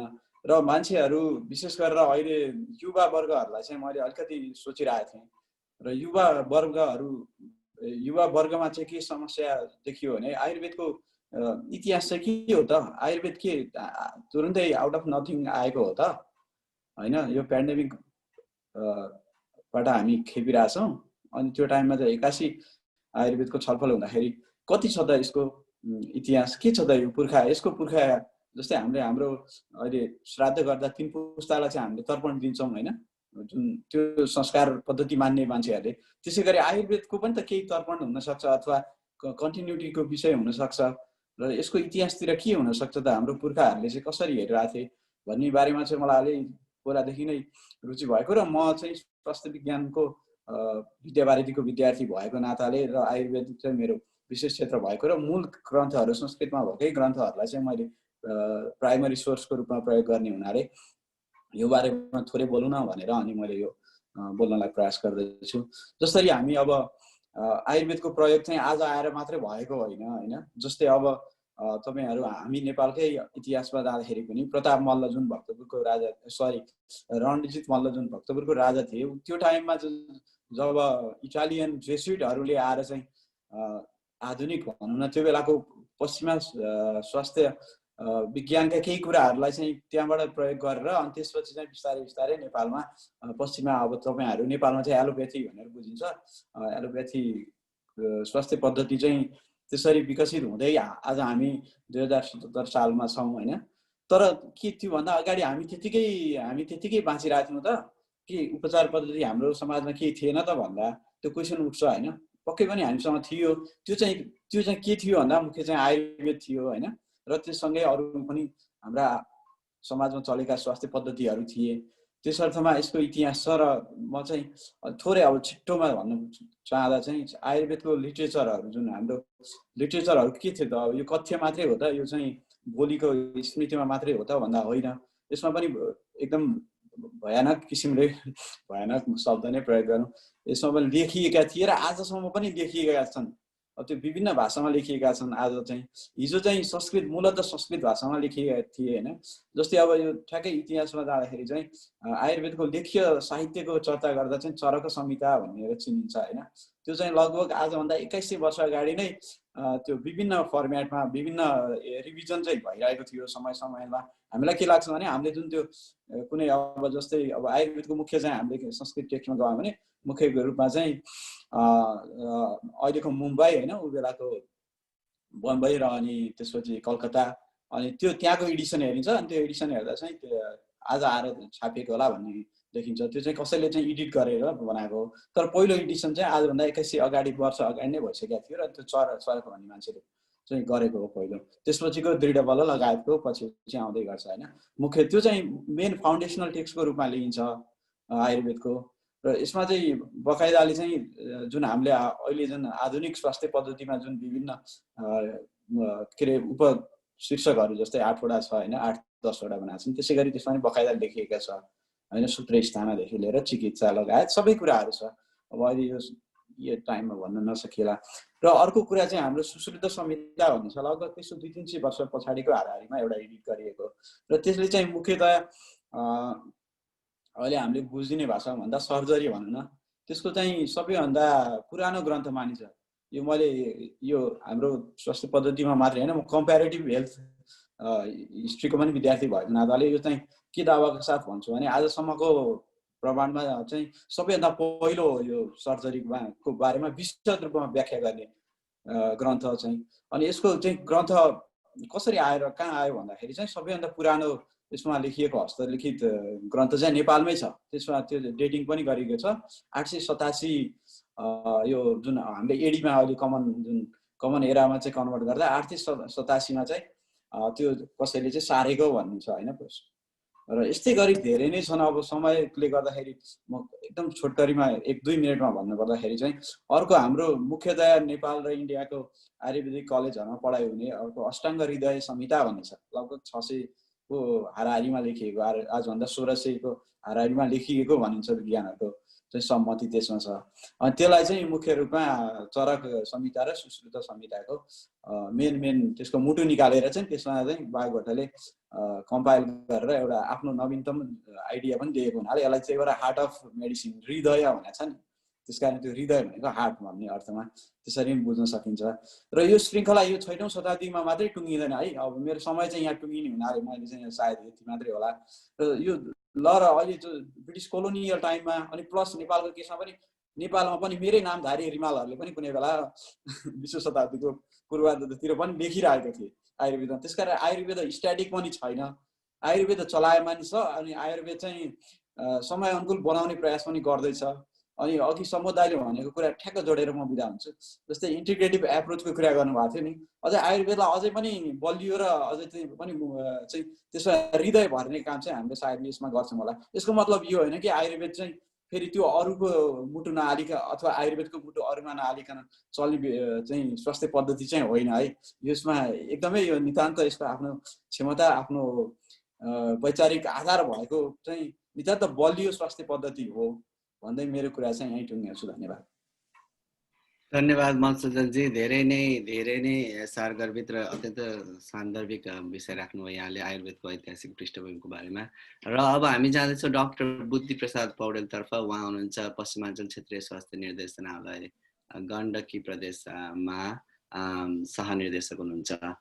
डाक्टर बुद्धि यहाँ हुनुहुन्छ। हजुर नमस्कार सबैजनालाई। सर्वप्रथम म एनआरएनको साथीहरूले यो अवसर दिनुभएकोमा धन्यवाद दिन चाहन्छु। आजको मेरो विषय role of Ayurveda in immunity छ। यसमा त थुप्रै विषयहरू छन्, तर मैले सर्टकटमा सिम्बोलिक रूपमा भन्ने छु। र अहिलेको यो कोभिड-19 को विश्वव्यापी जुन सङ्क्रमणको अवस्था भयो, यसमा चाहिँ यो सङ्क्रमणको दर र मृत्युको दर नेपालमा रिलेटिभली किन कम भयो भन्दा हामीले चाहिँ आयुर्वेदले सुझाएका कुराहरू फलो गर्ने देश भएको कारणले हो भनेर धेरै ठाउँमा कुराहरू उठिरहेका छन्। सुन्नु भएको छ नि मलाई? अब त्यो भएर म यो इम्युनिटीको कुरा गर्दा अब हामीले यो प्राकृतिक र पछि पाउने 2 किसिमको इम्युनिटीको कुरा गर्छौँ। आयुर्वेदले यसलाई बल, व्याधि क्षमत्व, ओज भन्छ। यो सहज कालज युक्तिकृत भनेर 3 किसिमको छ। आयुर्वेदमा एउटा आफ्नै तपाईँ फिजियोलोजीको पाचन अनुसार तपाईँको यो रस, रक्त, मांस, मेद, अस्थि, मज्जा, शुक्र, सात पछि चाहिँ यो सारभूत रूपमा बन्ने चिज हो र यसले चाहिँ शरीरलाई बचाउने काम गर्छ भनेर ओजलाई व्याख्या गरिएको छ। र अब अहिले कोभिड-19 को बेला हामीले औषधिका धेरै आयुर्वेद औषधिहरूका कुराहरू सुन्यौँ, तर औषधिका मात्रै कुरा होइन, यो हामीले चाहिँ शरीरलाई उपशय अथवा शरीरलाई फाइदा गर्ने कुरामा औषधि, अन्न र विहार यो तीनटै कुरा सँगसँगै हुनुपर्छ, जसले गर्दा हामीलाई इम्युनिटी दिन्छ भनेर आयुर्वेदले भन्छ। अब त्यस्तै हाम्रो आयुर्वेदमा यो तीनटा उपस्तम्भ बताइएको छ, आहार, निद्रा र ब्रह्मचर्य। यो तीनवटै डिसिप्लिन आयुर्वेद स्वास्थ्यका डिसिप्लिनहरू हुन्। यिनीहरूको पालन राम्रोसँग गर्नेहरूलाई पनि इम्युनिटी राम्रो हुन्छ भनेर आयुर्वेद चिकित्सा विज्ञानले भन्छ। अनि त्यस्तै गरेर आयुर्वेदमा यो सप्तावधि चिकित्सा भनेर छ, माइन्ड बडी कनेक्सनका कुराहरू गर्छ। यसमा चाहिँ अब योगका केही विधिहरू छन्, प्राणायाम, ध्यान, धारणा। त्यस्तै हामीले चाहिँ जप, होमका कुराहरू गर्छौँ। यसले चाहिँ साइको न्युरो इम्युनिटी भनेर चाहिँ अहिले भन्ने गरिन्छ मोडर्न साइन्समा, यसमा चाहिँ यसले रोल प्ले गर्छ भन्ने छ। त्यस्तै आयुर्वेदमा लङ्घन चिकित्सा भनेर वर्णन गरिएको छ, त्यसमा चाहिँ उपवास, पहिलाको मित्रले उपवासका धेरै कुरा गर्नुभयो। त्यस्तै व्यायामका कुराहरू छन् र आतप सेवन भनेर हामी आयुर्वेदमा भन्छौँ। बिहान 7 बजेदेखि 9 बजेसम्मको सूर्यको तापको सेवनले हामीलाई चाहिँ इम्युनिटी दिन्छ। त्यसका अब विस्तृत वर्णनका कुरा अहिले गर्न सक्दैनौँ। अनि त्यस्तै आयुर्वेदमा पञ्चकर्म भन्ने एउटा विशिष्ट विधा छ, त्यो विधा पनि यो इम्युनिटी प्रमोसन गर्नको लागि धेरै राम्रो विधा हो। त्यसमा ऋतु शोधन भन्ने छ, त्यसमा चाहिँ हामीले चाहिँ 3वटा ऋतुमा शरीरको चाहिँ सर्भिसिङ गर्छौँ, त्यस्तो विधान छ। त्यस्तै अहिले कोभिडको बेलामा यो कबल, गन्डुस र प्रतिमर्श नस्यले चाहिँ हाम्रो चाहिँ यो इन्फेक्सन प्रिभेन्सन गर्नलाई राम्रो रोल प्ले गर्छ भनेर हामीले चाहिँ प्र्याक्टिस गरिरहेछौँ नेपालमा। अनि त्यसपछि यो पञ्चकर्ममै एउटा संसर्जन कर्म भनेर चिकित्साको विधि छ, त्यो चाहिँ यो कोभिड-19 चाहिँ आमजन्य व्याधि भएको र ज्वरो व्याधि भएकोले यसको उपचारमा यो संसर्जनमा बताइएका लघु आहारहरूको उपयोग गर्दा पनि हाम्रो इम्युनिटी राम्रो हुने र डिजिज चाँडै कन्ट्रोल हुने भन्ने चाहिँ आयुर्वेदले बताउँछ। अनि त्यस्तै आयुर्वेदमा एउटा यस्य देशस्य जन्तु तज्जम तस्यौषधम हितम भनेर छ। हामी जुन देशमा जन्म्यौँ त्यही देशको औषधि, त्यहीँको चिजहरू सेवन गऱ्यौँ भने हाम्रो इम्युनिटी राम्रो हुन्छ भनेर आयुर्वेदले बताउँछ। यो पनि बडो वैज्ञानिक छ। हाम्रो देशै प्रकृतिले नै इम्युन हुने खालको देश दिएको छ, त्यही भएर नेपालीहरूको इम्युनिटी राम्रो भएको भन्ने पनि कुराहरू सुन्छौँ। त्यस्तै आयुर्वेदमा यो आहार विधि विशेष आयतन भनेर यो आहारको प्रकृतिकरण, संयोग, राशि, देशकाल, उपयोग, संस्था, उपयोगता भनेर चाहिँ यो विधि एउटा बताइएको छ। त्यो विधि अनुसार आहार सेवन गर्दा पनि त्यो गर्ने गरिएको हाम्रो परम्परा छ नेपालमा, त्यसले पनि हाम्रो इम्युनिटी राम्रो भएको भन्ने चाहिँ छ। यी विधिहरू चाहिँ हामीले चाहिँ अब वर्ल्ड वाइड प्रमोसन गर्नुपर्ने छ। त्यस्तै यो वैदिक आहार विधि भनेर हामी भन्छौँ, त्यसमा चाहिँ हाम्रो जस्तै पहिलेदेखि हामीले प्रयोग गर्ने पाक स्थानको शुद्धता, पाक कर्म गर्नेको शुद्धता, खाना बनाउने र परोस्नेको मनोभाव, खाना खाने बेला शरीर र वस्त्रको शुद्धता, भोकाहरूप्रतिको चिन्तन, अनि खानामा मनको एकाग्रता, अनि ताजा खाना, उष्ण खाना, स्निग्ध खाना, अनि त्यसपछि मात्रा मिलेको खाना, खाना पचिसकेपछि खाना खाने, त्यसपछि विरुद्ध बिरे भएको खाना नखाने, इष्ट देश मनले अनुकूल ठानेको ठाउँमा मात्रै खाना खाने, न छिटो न ढिलो खाना खाने। यी विधिहरूले पनि हाम्रो इम्युनिटीमा धेरै राम्रो रोल प्ले गरेको हुन्छ। त्यस्तै हामीले आयुर्वेद जीवनशैली भनेर दिनचर्या, रात्रिचर्या, ऋतुचर्या, सद्विरित र आचार रसायन भनेर ठुला हेडिङहरू छन् हामी आयुर्वेदका विद्यार्थीहरूले अध्ययन गर्ने। ती विधिहरू पालना गर्दा पनि शरीरमा इम्युनिटी राम्रो भएर आउने आयुर्वेद विज्ञानले बताएको छ। त्यस्तै हामीले भान्सामा आयुर्वेद भनेर भन्ने गर्छौँ। हाम्रा भान्सामा हामीले मसलाहरू प्रयोग गर्छौँ, जुन मसला एन्टिमाइक्रोबियल चाहिँ गुण भएका छन् भनेर अनुसन्धानले सिद्ध गरेको छ। त्यस्तै हामीले गरम मसलाहरू प्रयोग गर्छौँ भान्सामा, ती मसला। त्यस्तै हामीले सधैँ खाने दाललाई झानेर 5 फुरन भन्ने एउटा मसलाहरूको मतलब बीजको प्रयोग गर्छौँ, त्यसले पनि हामीलाई इम्युनिटी दिने र त्यो दाल अष्टाङ्ग हृदयमा दालमा भएको आमलाई नाश गर्ने काम गर्छ भनेर बताएको छ। यो भान्सामा आयुर्वेदले पनि हामीलाई इम्युनिटी राम्रो गर्न ठुलो रोल प्ले गर्छ। त्यस्तै ओज र आयुर्वेद, ओज र मद्यपान भनेर आयुर्वेदले चाहिँ सामान्य विशेषको सिद्धान्त अनुसार यो दुईटामा विपरीत गुण हुने भएकोले ओज मद्यपान गर्ने मान्छेहरूको ओज कम हुन्छ भनेर आयुर्वेदले भनेको छ। त्यो भएर हामीले मद्यपानलाई चाहिँ निरुत्साहित गर्छौँ। अनि त्यस्तै आयुर्वेदको चरक संहितामा 50 महाकषायहरू बताइएको छ, जसमा जीवनीय, विनिमय र व्यवस्थापन वर्गका औषधिहरू चाहिँ यो इम्युन प्रमोट गर्ने खालका हुन्छन् र त्यसमा हुने 6-7 वटा समूहका औषधिहरू अहिले हामीले कोभिडको उपचारमा प्रयोग गरिरहेका छौँ। अनि त्यस्तै आयुर्वेदमा जनपदो ध्वंस भनेर बताइएको छ। यो एयर वाटर र ल्यान्डलाई अहिले ह्युमनले एक्सप्लोइटेसन गरिरहेछ। त्यसको कारणले पनि यो अहिले चाहिँ कोरोना भाइरस जस्तो डिजिज चाहिँ पेन्डेमिक भएको हुनसक्छ। त्यस्तो जहाँ बढी एक्सप्लोइटेसन भएको छ त्यस्तो देशहरूमा चाहिँ यसको बढी सङ्क्रमण दर र मृत्यु दर देखियो। यसकै कारणले क्लाइमेट चेन्जका कुराहरू पनि आइरहेका छन्। त्यस्तै आयुर्वेदले धारणीय वेगको कुरा गर्छ, जस्तै influence of mind and emotion, त्यो हेल्थसँग छ। त्यसमा चाहिँ हाम्रो जस्तै excessive anger, craving, worry, sadness, exertion यस्ता कुराहरूले पनि हाम्रो चाहिँ इम्युनिटीमा त्यो गरेको मतलब प्ले गरेको हुन्छ। त्यस्तै हाम्रो अधारणीय वेगहरू भन्छौँ, 13 प्रकारका अधारणीय वेग छन्। त्यो वेगहरूको चाहिँ डिसिप्लिन मेन्टेन नगर्दा पनि हाम्रो इम्युनिटी कमजोर हुन्छ भन्ने चाहिँ आयुर्वेदले बताउँछ। त्यस्तै हामीले चाहिँ आयुर्वेदमा डाइजेसन, माइन्ड एन्ड इम्युनिटीका कुरा गर्छौँ। हामी जठराग्नि, धात्वाग्नि र भूताग्नि गरेर 13 प्रकारका अग्निका कुराहरू गर्छौँ। ती 13 प्रकारका अग्निहरूले तपाईँको डाइजेस्टिभ सिस्टमको लेभलदेखि लिएर सेलुलर लेभलसम्म अग्निको भूमिका हुने भएकोले त्यो अग्नि राम्रो भएको अवस्थामा इम्युनिटी राम्रो हुन्छ भनेर हामी चिकित्सामा अग्निलाई महत्त्व दिन्छौँ। त्यस्तै अष्टमहादोषकर भाव भनेर 8 वटा चाहिँ कुराहरू छन् जुन हामीले गर्नु हुँदैन, त्यो गऱ्यौँ भने पनि इम्युनिटी कम हुने भन्ने छ। जस्तै त्यसमा तपाईँको उच्च भाषण, व्रतच्योग, अधिक व्यायाम, एकै ठाउँमा धेरै बेर बस्ने, अजिनामा भोजन गर्ने, अहितकर भोजन गर्ने, दिउँसो सुत्ने, शक्तिभन्दा बढी काम गर्ने, यी कुराहरूले पनि इम्युनिटी कम गर्छ भन्ने छ। यस्तोबाट हामी प्रिभेन्ट हुनुपर्छ। त्यस्तै तपाईँको अहिले हामीले योगमा अब अन्तिम मा चाहिँ 2टा मात्रै स्लाइड छ। अब यसमा चाहिँ यो यम र नियमको कुराहरू हामीले अहिले योगको मात्रै फिजिकल एक्टिभिटीको रूपमा प्रयोग गऱ्यौँ। नियम भनेर 2टा जुन सामाजिक अनुशासनका कुरा छन् ती पालन गऱ्यौँ भने मात्रै योगको पात्रता हुन्छ भन्छ। यो पनि तपाईँको इम्युनिटीको लागि राम्रो छ। अब त्यस्तै रसायन सेवन, आहार र औषधि रसायनहरू सेवन गर्दा पनि इम्युनिटी राम्रो हुन्छ भन्ने छ। त्यो औषधि खाँदा यो मात्रा, काल र गुणस्तरले पनि इम्युनिटीमा रोल प्ले गरेर हुन्छ। त्यस्तै अन्तमा म अब यो जनस्वास्थ्यमा सकारात्मक सुधार ल्याउन विश्वभरि नै आयुर्वेद जीवनशैलीको सचेतना फैलाउन अति आवश्यक छ भन्न चाहन्छु। र नेपालको प्रकृति, संस्कृति र चालचलन एवं मातृदेवो भव, पितृदेवो भव, अतिथि देवो भव र तथा वसुधैव कुटुम्बकम जस्ता वैदिक आदर्शहरू नेपाल र नेपाली समाजमा बचाइराख्न र विश्वव्यापी रूपमा फैलाउन एनआरएनएको सक्रियता र सहभागिताको लागि हार्दिक अनुरोध गर्दै मेरो प्रस्तुति समाप्त गर्दछु। नमस्कार। धन्यवाद डाक्टर साहब, धेरै नै ज्ञानवर्धक कुराहरू सेयर गर्नुभयो यहाँले। आयुर्वेदका क्लिष्ट र प्रिन्सिपल भएका कुराहरू थिए। अब जुन हामी अरू वेबिनारहरूमा यस्तै फोरमहरूमा सेयर गरौँला, पछि फेरि डिटेलमा बताउँला। अब म लाग्छु स्याङ्जातिर। डाक्टर सुभद्रा कार्की, जिल्ला आयुर्वेद स्वास्थ्य केन्द्र स्याङ्जामा कार्यरत हुनुहुन्छ फ्रन्टलाइनमै, र उहाँले आफ्नो अनुभव सेयर गर्नुहुनेछ अबको प्रस्तुतिमा। डाक्टर सुभद्रा। हजुर, थ्याङ्क यू। नमस्ते सबैजनालाई। नमस्ते। आज चाहिँ मैले चाहिँ हामीले विगत 3.5 महिनादेखि स्याङ्जा जिल्ला आयुर्वेद स्वास्थ्य केन्द्रमा चाहिँ कोभिड लक्षित कस्ता गतिविधिहरू चाहिँ हामीले सञ्चालन गऱ्यौँ भन्ने विषयमा चाहिँ एउटा समराइज फर्ममा चाहिँ प्रस्तुत गर्न चाहन्छु।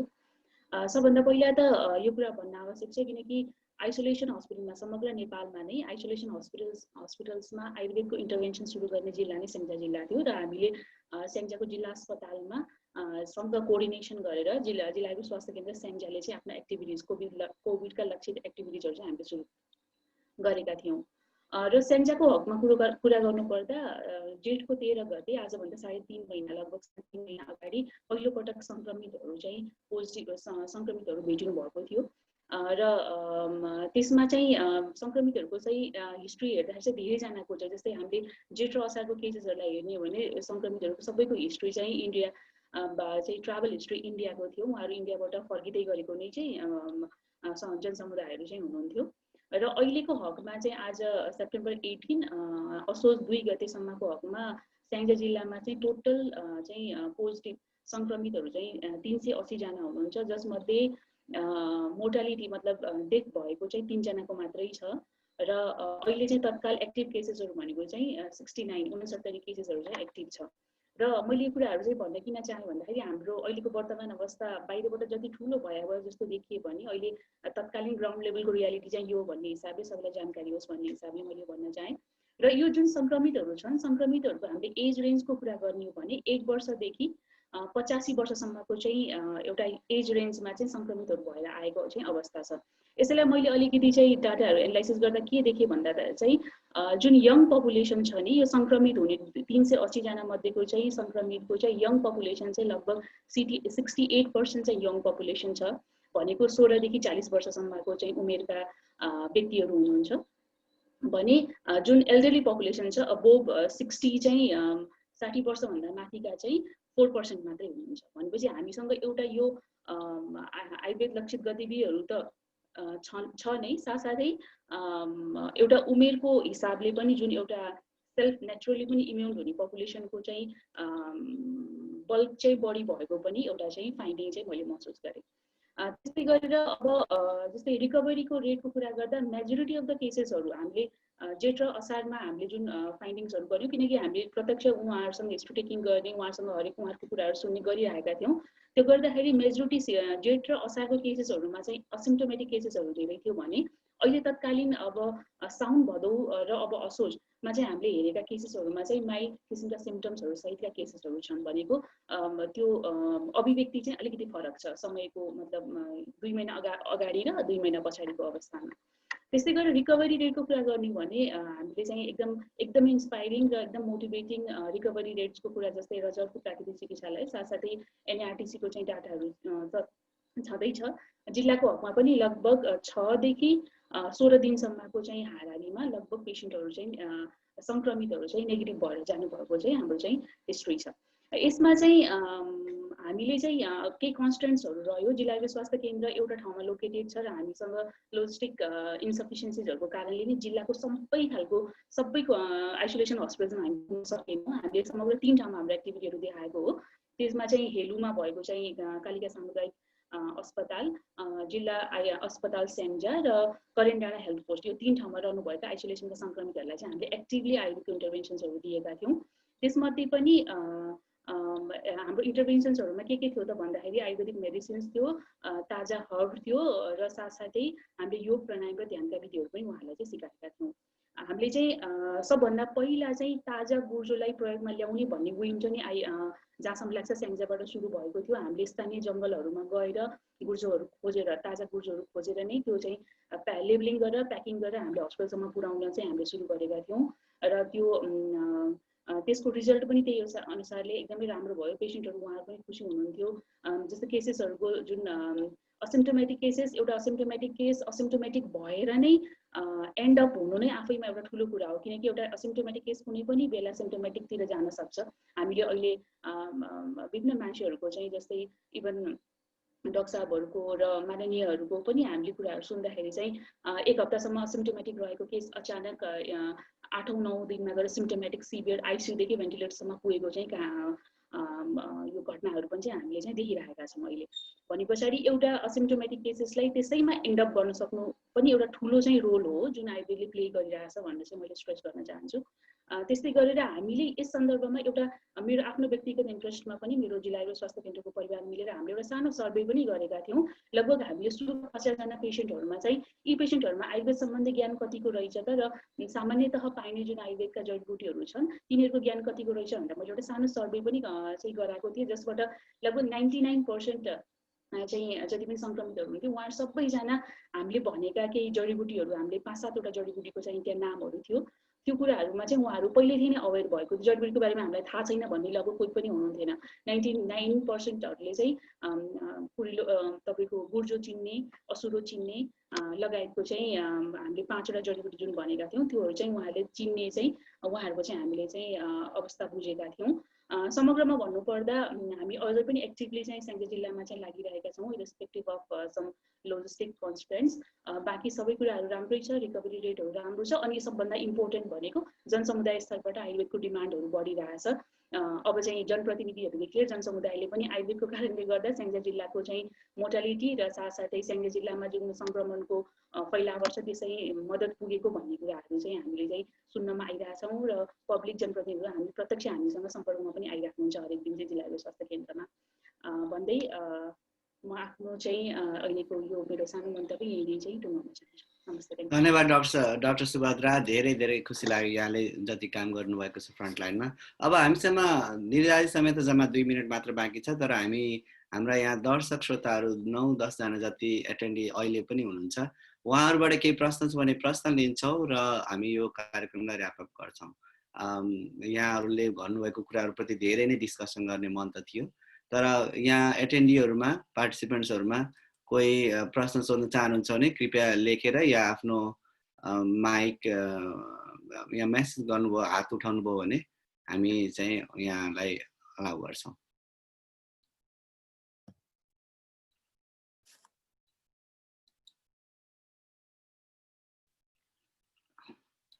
सायद उहाँहरूलाई प्राविधिक हिसाबले पनि मिल्छ मिल्दैन मलाई थाहा छैन, तर यहाँ चाहिँ नोकिया 5बाट उहाँ कोहीले मैले उहाँलाई अलाउ गरेँ कुरा गर्न। हजुर, आफूलाई अनम्युट गरेर कुरा गर्न सक्नुहुन्छ।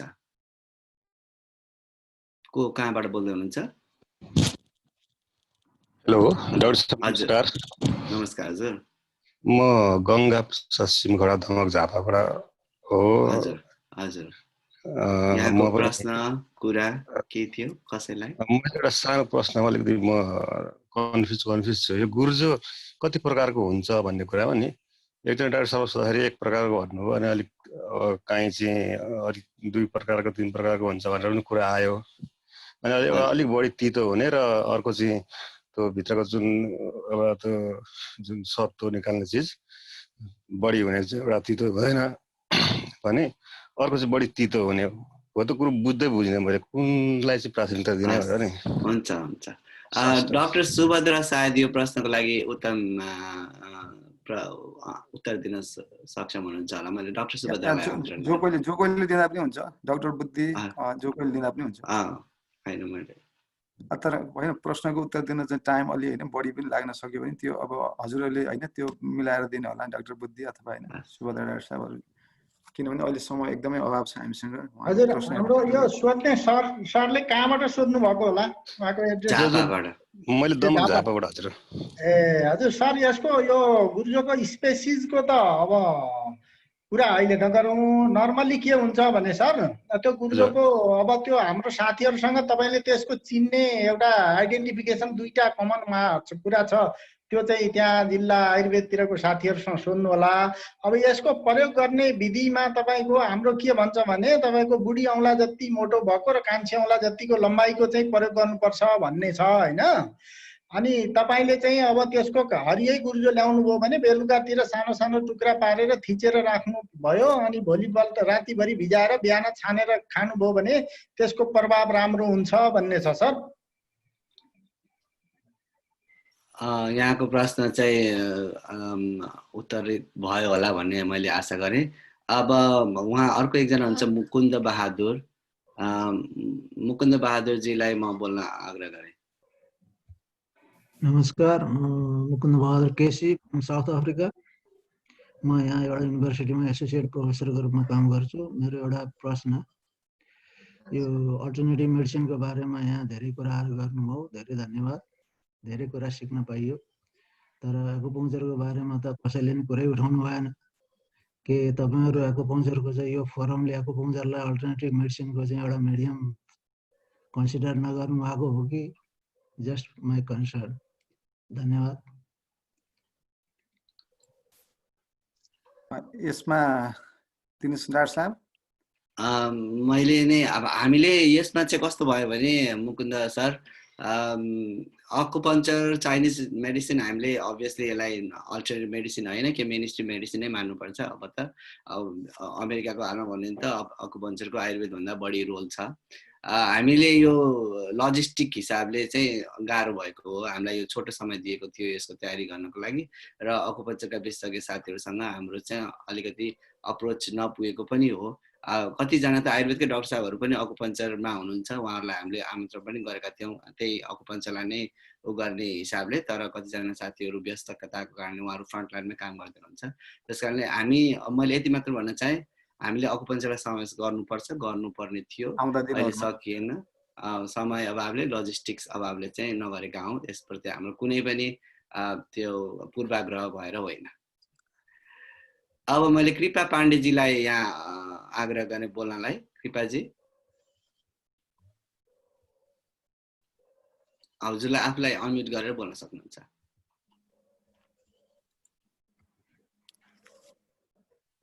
कृपाजी अब तपाईको माइक अनम्युट छ, बोल्न सक्नुहुन्छ। त बोल्न चाहनु भएको हो? तपाई बोल्न सक्नुहुन्छ। अब मैले हजुर टाइम अलि अत्यन्त कम छ, हामीसित टाइम सकि नै सक्यो, हामी 5 मिनेट बाहिर गइसक्यौं। कृपाजी हजुर हजुर योगा र नेचुरोप्याथीको लागि एउटा क्वेशन आएको रहेछ। हजुर यसलाई हामीले लिन सक्छौं कि अहिले टाइमै छैन? सक्छौं लिनु भन्छ है। यसमा यहाँ मुकुन्द बहादुर खत्रीज्यूले सोध्नु भएको छ, role of yoga and naturopathy in palliative care भनेर सोध्नु भएको छ हैन।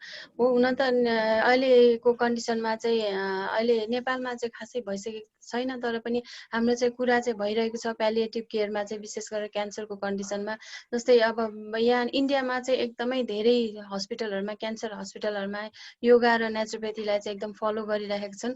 योगाले चाहिँ विशेष गरेर अब जुन हाम्रो यो क्यान्सरको कन्डिसन या त यस्तो लाइफ थ्रेटनिङ कन्डिसनहरुमा चाहिँ विशेष गरेर एकदम स्ट्रेस लेभल एकदम हाई हुने भएको कारणले गर्दाखेरि त्यसमा चाहिँ योगाले एकदमै महत्त्वपूर्ण भूमिका खेल्छ। स्ट्रेस र हाम्रो शरीरमा के रे प्रोड्युस भएको कर्टिसोल लेभलहरु घटाउनलाई चाहिँ एकदमै महत्त्वपूर्ण भूमिका खेलिरहेको छ। यसको साथसाथै डाइट, नेचुरोप्याथीले चाहिँ डाइटमा चाहिँ एकदमै बढी फोकस गरिन्छ। यसमा चाहिँ प्यालिएटिभ केयरमा चाहिँ विशेष गरेर एन्टिअक्सिडेन्ट रिच डाइटहरुलाई चाहिँ बढी भन्दा बढी हामीले दिने गर्दछौँ बिरामीलाई, किनभने त्यो बेलामा चाहिँ एकदम अक्सिडेटिभ स्ट्रेसहरु एकदमै हाई हुने भएको भएर हाम्रो चाहिँ यो के रे एन्टिअक्सिडेन्ट डाइटहरुलाई एकदम फोकस गर्ने अनि पेशेन्टलाई चाहिँ एकदम रिल्याक्स गराउने, साथसाथै योगा मेडिटेसनहरु गराउनेको साथसाथै रिल्याक्सेसन टेक्निकहरु यिनीहरुलाई चाहिँ एकदमै राम्रो तरिकाले चाहिँ गराएर चाहिँ प्यालिएटिभ केयरमा पनि धेरै भन्दा धेरै यो इन्डियामा चाहिँ धेरै भन्दा धेरै क्यान्सर हस्पिटलहरुमा चाहिँ युज भइरहेको छ। तर नेपालमा चाहिँ हालै हामीसँग चाहिँ क्यान्सर हस्पिटलसँग हाम्रो कुरा त भइरहेको छ, तर स्टार्ट चाहिँ भइसकेको छैन। तर एकदम रिजल्ट चाहिँ एकदमै राम्रो आउँछ यो प्यालिएटिभ केयरमा पनि। हजुर, हस्, धन्यवाद। धन्यवाद डाक्टर दिपा। अब हामी सायद कार्यक्रमको अन्तमै आइपुग्यौं। कृपा पाण्डेजीको माइक मैले अनम्युट देखेको छु, सक्नुहुन्छ भने बोल्नुहोस्। अहिले के छ, तपाईको माइक अनम्युटेड छ, सायद त्यो मिस्टेक पनि हुन सक्यो। ल अब हामी चाहिँ कार्यक्रमलाई अब ऱ्याप अप गर्नतिर लागौं। आज धेरै नै अति नै उत्साहजनक सहभागिता थियो। डाक्टर साहबहरूले धेरै नै राम्रोसित हाम्रो दर्शक श्रोताहरूलाई जानकारी दिनुभयो। विभिन्न पाटाहरूमा आयुर्वेदमा हामी बढी केन्द्रित थियौँ र सँगसँगै डाक्टर दिपाले योग र नेचुरोप्याथीलाई पनि एकदमै हाइलाइट गर्नुभयो। हामी क्षमा चाहन्छौँ हामीले अकुपञ्चरलाई समावेश गर्न सक्न। अरू धेरै विधाहरू छन्, धेरै वैकल्पिक चिकित्साका धेरै विधाहरू छन्। हामीसित फोरम र कनेक्सनको अभावले सबै एक किसिमको चाहिँ सबैजना एकै ठाउँमा आएर काम गर्ने वातावरण पनि नबनिसकेको हुनाले यस्तो भएको हो। यो ग्लोबल फोरममा आयुर्वेद र वैकल्पिक चिकित्साले यो पहिलो पटक स्थान पाएको छ। डाक्टर चिरञ्जीवी भट्टराई यसका कर्ताधर्ता हुनुहुन्छ, उहाँले गर्दा नै यो सम्भव भएको हो। नभए यतिको हामीले फोरम चाहिँ हामीले यो समयसम्म यो प्लेटफर्म पाउन गाह्रै थियो। त्यसकारणले आयुर्वेद र वैकल्पिक चिकित्साका बारेमा विशेषज्ञ वक्ताहरूले जति पनि काम गरिरहनु भएको छ उहाँलाई धेरै धेरै नमन छ मेरो। र सबैजनाले आफ्नो क्षेत्रमा रहेर अझै पनि राम्रो राम्रो काम गर्दै जानुहोस्। र यसै गरी नै हामी फेरि पनि अरू यस्तै अब एनआरएनएकै इनिसिएसनमा हामीले एउटा चाहिँ ग्लोबल वैकल्पिक हैन अल्टरनेटिभ मेडिकल प्र्याक्टिसनर्स वा इन्टिग्रेटिभ प्र्याक्टिसनर्स फोरमको चाहिँ अर्को ग्लोबल कन्फरेन्स हेल्थ कन्फरेन्समा आइपुग्दाखेरि यो हरेक वर्ष हुन्छ। अर्कोचोटि चाहिँ हामी अलि भव्यताका साथ national global integrative health practitioners फोरमको चाहिँ एउटा परिकल्पना गरौँ र त्यतिन्जेलसम्म हामी चाहिँ त्यो बनाउनेतिर लागौँ भन्दै म डाक्टर चिरञ्जीवी भट्टराईलाई क्लोजिङ रिमार्क्सको लागि आग्रह गरेँ र यहीँबाट बिदा हुन्छु। नमस्कार। धेरै धेरै धन्यवाद दिनेश ग्यावाली डाक्टर साहब। तपाईहरु सबैको कुरा एकदमै आज मलाई फ्रुटफुल लाग्यो। हाम्रो यो सम्पूर्ण हेल्थ कमिटी एनआरएनए आइसिसीलाई फ्रुटफुल लाग्यो। यी कुराहरू जति आज हामीले दिन सक्यौं, जति तपाईहरुबाट कुराहरू हाम्रो श्रोताहरू हामीले पायौं, त्यसको लागि म तपाईहरुलाई धेरै धेरै धन्यवाद भन्छु। तपाईहरुको टाइमको लागि, तपाईहरुको त्यो कन्ट्रिब्युसन सबै किसिमको त्यो योगदानको लागि धेरै धेरै धन्यवाद। कतिपय कुराहरू अझै पनि समेट्न सकिएको छैन, जस्तै आयो होइन एक्युपङ्क्चर, त्यो हामीले त्यो बिर्सेको होइन, तर के भन्दाखेरि अब मैले सक्दासम्म कोअर्डिनेट गरेको, सक्दासम्म एप्रोच गर्न होइन खोजेको हो। मेरो काम भनेको, हाम्रो यो कमिटीको काम भनेको हामीले कोअर्डिनेट गरिदिने, हामीले सक्दासम्म खोज्ने साथीहरू डक्टरहरू, त्यो मैले गरेँ। वास्तवमा मेरो काम, यो कमिटीको काम भनेको हामीले तपाईँहरू जस्तो विज्ञहरू, तपाईँहरू जस्तो बौद्धिक होइन वर्गहरू होइन बुद्धिजीवीहरू हामीले चाहिँ अब संसारभरिबाट चाहिँ होइन हामीले त्यो नेटवर्क गऱ्यौँ, खोज्यौँ। मेरो काम त्यही हो, विशेष गरेर आज यो सानो होइन यो कार्यक्रम, यो होइन छोटो त छोटै भयो, तपाईँहरूको कुराहरू होइन भनाइहरू त्यो किसिमको होइन जति दिन खोज्नुभयो त्यो हिसाबले छोटो हो। तैपनि अब अस्ट्रेलिया, नेपाल, अमेरिका र होइन सबैतिरको चाहिँ अब विज्ञहरू, जानकारहरू तपाईँहरू आउनुभयो। यसले चाहिँ हाम्रो यो संस्थालाई, हाम्रो यो हेल्थ कमिटीलाई, हाम्रो यो प्रोग्रामलाई धेरै नै होइन माथि पुर्याएको, हाम्रो चाहिँ त्यो होइन वेट बढाएको भन्ने मलाई लाग्छ। र तपाईँको 1 वर्ष अगाडि अब यस्तै सम्मेलन हुँदाखेरि आयुर्वेदको बारेमा होइन केटिभ मेडिसिन, अल्टरनेटिभ मेडिसिनको बारेमा बोल्ने म मात्रै थिएँ। त्यहाँबाट 1 वर्ष पछाडि हामी यस्तो एउटा फोरम दिन सफल भयौँ। मलाई लाग्छ अब आउँदा दिनहरूमा हामीले बढीभन्दा बढी होइन त्यो एक्युपङ्क्चरहरू अरू सबै होइन अरू अहिले छुटेकाहरूलाई पनि हामीले समावेश गर्न सक्छौँ।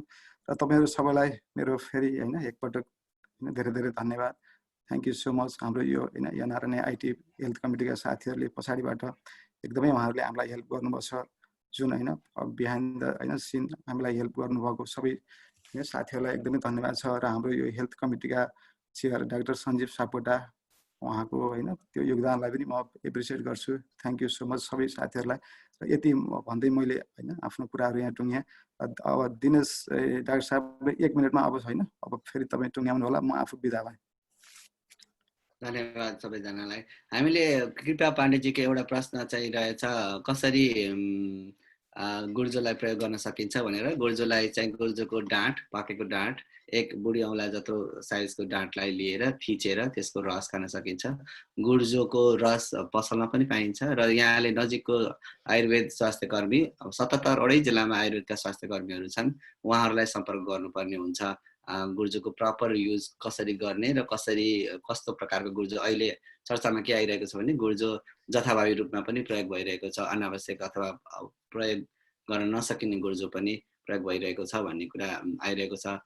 अब हामीलाई समय छैन। डाक्टर सञ्जीव सापकोटा जो यो 2nd global national health conference र हाम्रो एनआरएनए ग्लोबल हेल्थ कमिटीको चाहिँ चेयर हुनुहुन्छ, उहाँलाई धेरै धेरै धन्यवाद। उहाँले आयुर्वेदलाई र अल्टरनेटिभ मेडिसिनलाई धेरै नै प्रमोट गर्नुभएको छ।